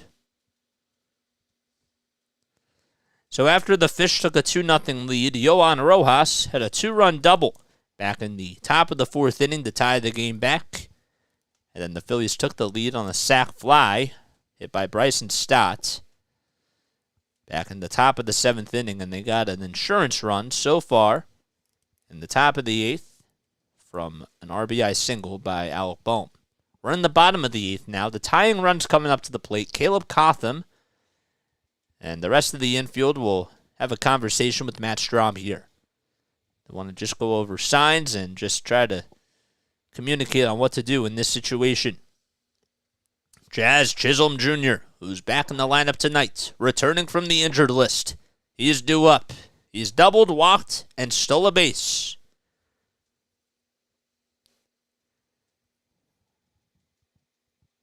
Yep, I'm with you. Okay. Big at bat here. Strom looks back at first. Now back to the plate. Chisholm Jr. shows bunt, but takes it right back as the pitch was in the dirt and outside.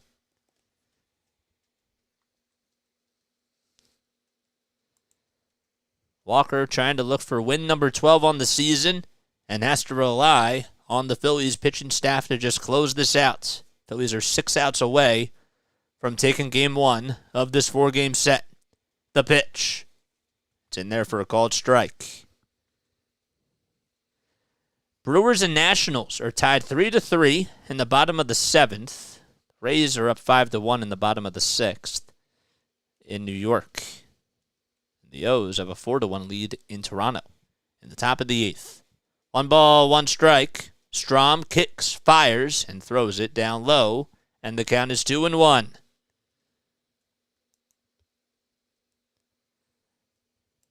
Big game tonight between the Giants and the Diamondbacks. Got Giants, Diamondbacks, two other teams fighting for that NL wild card. In the race. The pitch, swing and a miss. Oh, what a slider that was by Matt Strom. 85, and Jazz Chisholm was early on it. That was huge. Reds are up 6-3 in Chicago as well. Keep that in mind. They're in the bottom of the third. The 2-2. That's low and away for ball 3. Phillies lead at 4-2 in the bottom of the 8th at Lone Depot Park. Phillies are 56-49. The Marlins are half a game above the Phils, and they're 57-49.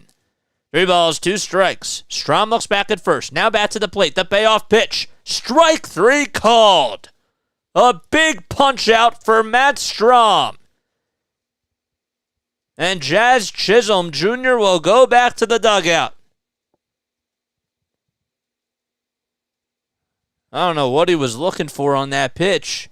Just a regular fastball. And he just was like, I knew it. I knew it was coming. And Rob Thompson will make another chess move here. As Strom's day is done, he gets a big strikeout to get Jazz Chisholm Jr., and we have a pitching change at Lone Depot Park.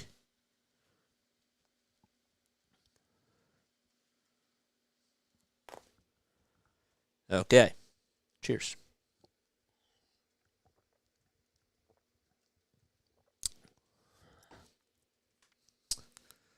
Good. All right, so we got Garrett Cooper coming up. I want to make sure that I have that correct. We do. Yes. That move was the right move. Rob seems to be making a little bit smarter moves tonight. Yes, man. Al Bowman, the 2 spot, sitting Nick Castellanos, putting Turner in the 6 spot. And we just got to move Stott up, man. Just got to move Stott up. I have to give him credit. He's pushing the right buttons tonight. This was last year's version of Rob Thompson. He probably listens to our post-series like pods. I swear, because every time that we go on there for like a little rant over the last 2 series, they come back and they play better in the next series. They can beat anybody in the league. There's no doubt about it. The problem is that there's just so many question marks. And when they're really good, they're fun to watch. And when they're struggling, they forget how to play. That's the truth.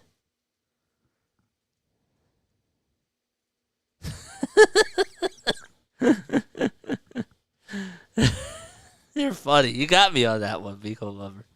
Jeff Hoffman's going to come in, and he'll take over for Matt Strom. Hoffman is a 3-2 record and a 2.57 earned run average. He will be going up against Garrett Cooper here. Okay. Let me make sure that I have that correct. I do. Okay. Like, subscribe, and turn on those notification bells. I want to remind you guys again that we will be going on for a 6-hour stream tomorrow for the MLB trade deadline. We'll have a little watch party on here. Just have some fun, talk about some trades, see what goes down. Then we'll do the game right after that at 6:40. Garrett Cooper's due up. There's 1 out in the bottom of the 8th. A runner's over at first, and Hoffman throws it inside for ball 1.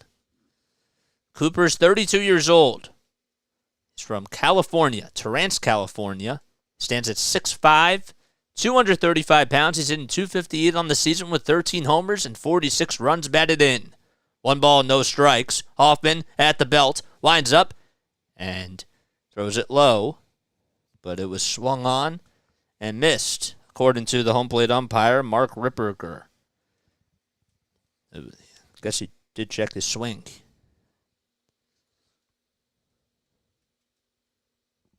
One ball, one strike. Hoffman gets set, kicks, deals, swing and a miss. Lots of movement on the slider that time as it ended up going into the dirt. A big one right there. 1-2 is the count. One out in the bottom of the eighth. Phillies lead it by 2. A runner over at first. The 1-2 pitch by Hoffman. Fly ball hit out to right field. Marsh has to back up. He tracks it down, and he'll make the catch just in front of the warning track. And De La Cruz stays put over at first.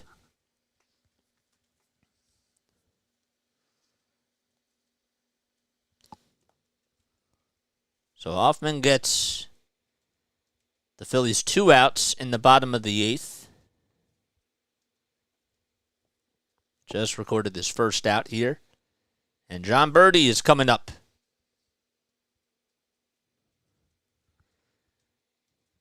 Birdie at the plate. Hoffman winds up and delivers and throws a pitch at the knees for a called strike.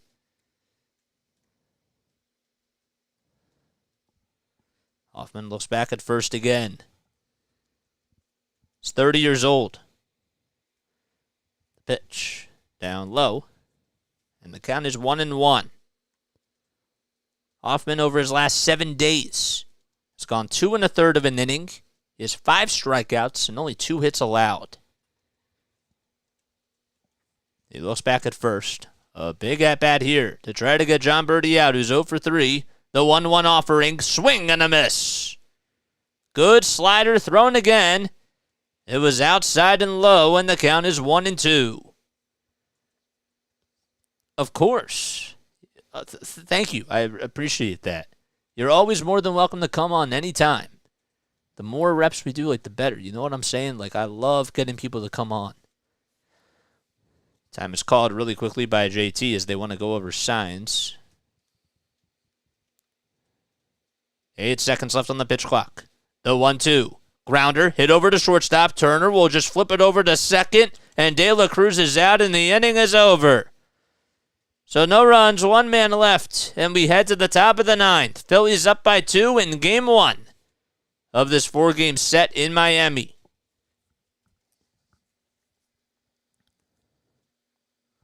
Okay, 6-4 fielder's choice. Yes. You guys are totally more than welcome to join the Discord server, too. If you guys want to come on for the Phillies Post-Series podcast that we do, we'll have one on Thursday night. Please make sure that you guys come on and hop on to the voice chat. If you guys are brand new to my channel, my name is Jason Joseph. I'm a broadcaster from South Jersey. I've been doing this channel for 7 months. Yeah. We do Phillies baseball, 76ers basketball, Flyers hockey, Patriots football. If you guys like that, if that sounds good to you, hit that thumbs up button. We need 1 more to get to 50. 1 more like to get to the 50.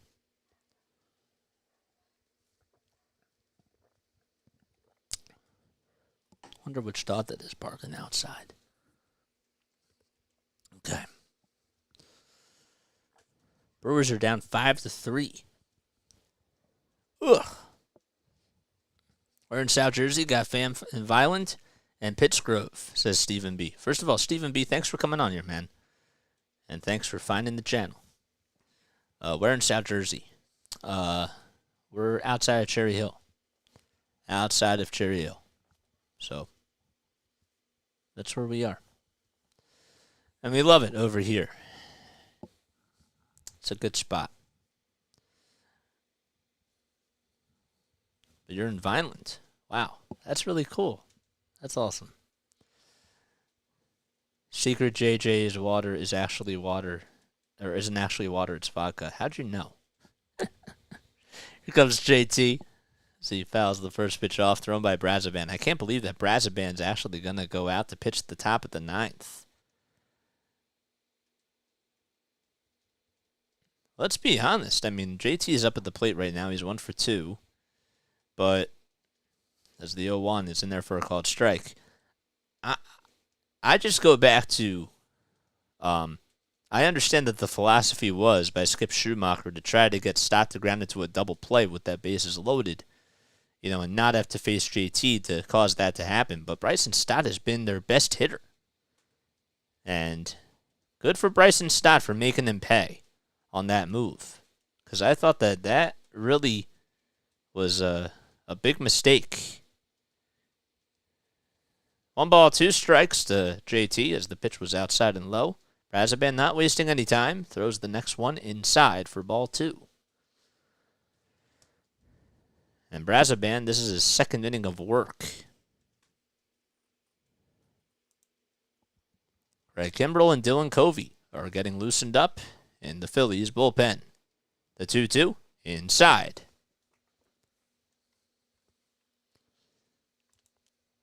Good take all the way. Stott does wait in the on-deck circle. As I mentioned, he had the sac fly to give the Phillies the lead. 3-2. Payoff pitch. Fly ball hit out to left field. It's hooking foul, though, and it'll stay foul. Oh, man, the fan just dropped that. He had his glove and everything. It's hit right to him. Ugh. I could see that he was really disappointed in himself. Payoff pitch on the inside corner at the knees for a called third strike. Good pitch thrown by Brazaban. And he got JT to freeze up on that pitch. And he'll head back towards the dugout, as that's the second time today that he has gone down on strikes. 1 away in the top of the 9th. Comes Bryson Stott, who laces this one out towards center field, but it's caught. It is caught over at shortstop by Joey Wendell. It was hit back up the middle, and Wendell was able to make the diving catch and take away a hit from Stott. That was an incredible catch. Got to tip your cap. And here comes Trey. Trey is singled and walked today. He is 1 for 3, and he takes a fastball at 97 for a called strike. I'm with you on that. The ball is 1 strike to Trey Turner. 2 outs, nobody on in the top of the 9th. The pitch to Turner. Bouncer, it's fouled towards the third base side. And it'll stay foul. So Brazaban has thrown 40 pitches. Last time he threw two innings was on July 1st against the Atlanta Braves. The 0-2. Another foul ball. That's chopped towards Dusty Wathan, and he just gives it over towards a fan. Took him a second to just, as soon as he picked it up, he was like, what do I do with it? I'd like a foul ball from Dusty. The pitch in the dirt. Well, maybe he could mail me one.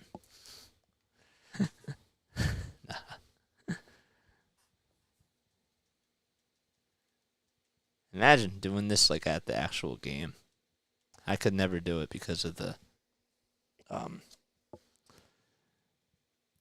just because of the crowd mic. I don't have one. The pitch, swing and a miss. So Trey Turner strikes out. The inning is over. Last chance for the Marlins. We go to the bottom of the 9th. Joey Wendell will lead things off when we return to action. All right, I'm going to take another very, very, very, very quick step off. But hit that thumbs up button, guys. Like, subscribe, and turn on those bells. Be right back.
All right.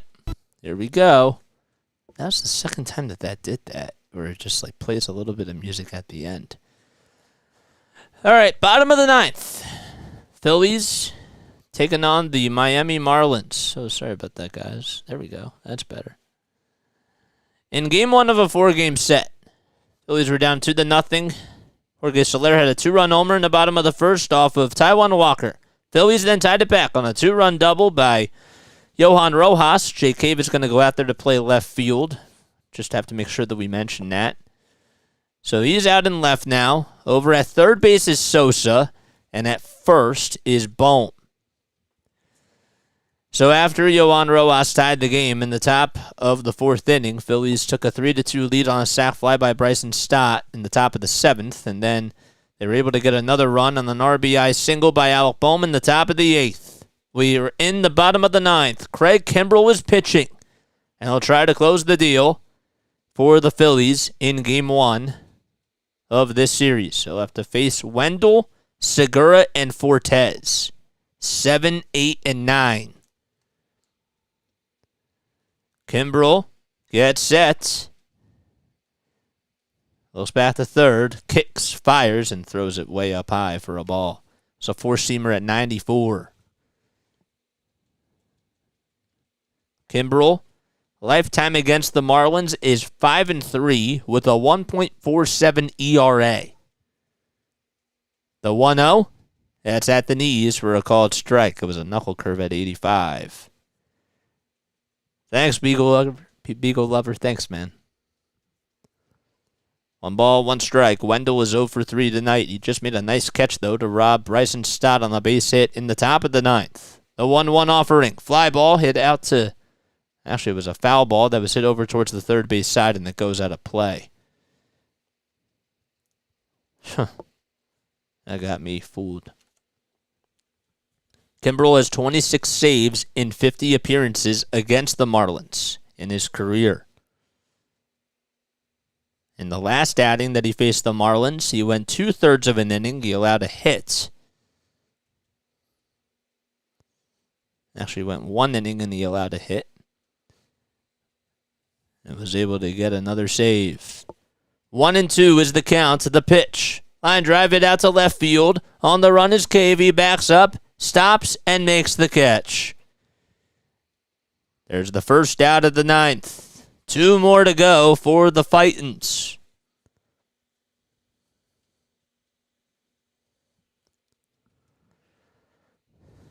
Comes Gene Segura, who's 0 for 3 tonight. He's grounded out twice, and he's flied out 2. Kimbrell's 35 years old. The Huntsville, Alabama pitcher himself is on the mound facing Gene Segura. First pitch to Gene. Strike 1 on the inside corner. Segura is 1 for 6 against Kimbrell with 3 strikeouts lifetime against him. No balls, 1 strike. 4 seconds left on the pitch clock. Kimbrell kicks, deals, swinging a bouncer, hit over towards third. Sosa has it, charges over to first, and it's in time as Segura's batting helmet comes down, and he loses it, and now we'll head back to the dugout. Good play by Edmundo Sosa. 2 away in the bottom of the ninth. And the Marlins are down to their final out. Segura was hustling, and Sosa was like, let me just get over to the baseball. And this is why Rob did a good job at putting Edmundo Sosa in there over at third and made that nice defensive switch.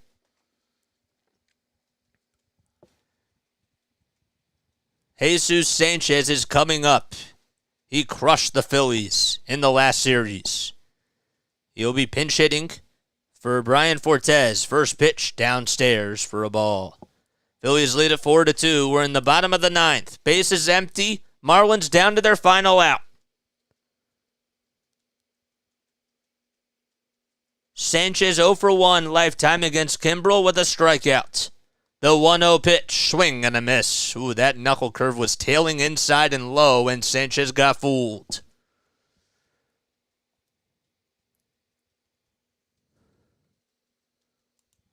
1 ball, 1 strike. Kimbrel looks back at third. 2 seconds left on the pitch clock. He kicks, fires, and there's a bouncer hit over to third. Sosa has it again, throws over to first, and the ball game is over. Kimbrel gets the save. Taijuan Walker gets win number 12. And the Phillies win it by a score of 4-2 in Miami. And Craig Kimbrel is able to get save number 412 in his career. That also means in the standings that the Phillies are half a game above the Marlins.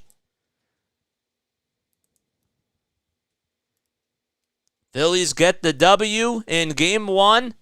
Alec Boehm had himself quite a day. Phillies now have that third wild card spot, and they are tied with the Milwaukee Brewers as we stand right now. The Brewers are losing 5-3 in the top of the 9th with 1 out and with nobody on. So if the Brewers lose, then the Phillies will be half a game above them as well. And then the Giants and the Diamondbacks play later tonight at 9:45 p.m. Eastern Time. Alec Boehm has to be the player of the game. He went 2 for 3 with 2 walks, a double, and an RBI. And a good job by Taijuan Walker, who went 6 2/3 of an inning today. Only allowed the 2 runs to Jorge Soler back in the bottom of the first on the 2-run homer. And the Phillies were able to just not allow any more runs, and the bullpen did their job. Awesome. Let's go. Me book reader. Let's go. Leo, high five. Oh, man, high fives all around. GGG Vanoots. Like it up, guys. Make sure that you like great NL East win. Yes, that was much needed. Much needed, for sure. That was definitely a big, big win. Phillies finished the month of July 14-12, if I'm not mistaken. That's correct. Leo says, nice haircut. Thank you. I appreciate that. So Walker gets win number 12. He's now 12-4 on the season. Tanner Scott gets charged with the loss. He's now 4-4. And Craig Kimbrel, well, he's now 18 for 19 in save opportunities. I'm Jason Joseph. Guys, before we sign off, all right, first of all, if you guys are new to the channel, please, on the way out, make sure that you like, subscribe, and turn on those notification bell icons too, so that way you know when I upload or if I go live. And then also, we will be going on tomorrow afternoon at 12 o'clock p.m. Eastern Time. We will have our trade deadline watch party. All right, we'll be on from 12 to 6:10 p.m., and then after that, we'll go on for Game 2 of this 4-game series, okay? So if you guys want to come on for the watch party, if you want to see who the Phillies are going to get possibly at the trade deadline, we'll have the coverage on here. I love you all so much. I mean that from the bottom of my heart. And I can't thank you all enough for coming on here almost every day for just all of this. It means a lot. Of course, Kathy Ann. Of course. Thank you for coming on here. Our defense actually stepped up a little bit. Yeah, man. The players played really well. Rob Thompson pushed the right buttons tonight. It seemed like everything was working, even though they were still struggling with runners in scoring position. Alec Boehm had a big hit. That 10-pitch at-bat, man. Give him credit. And also, good job on Rob to put him in the 2 spot. You know? All right, so love you guys. Catch you all tomorrow.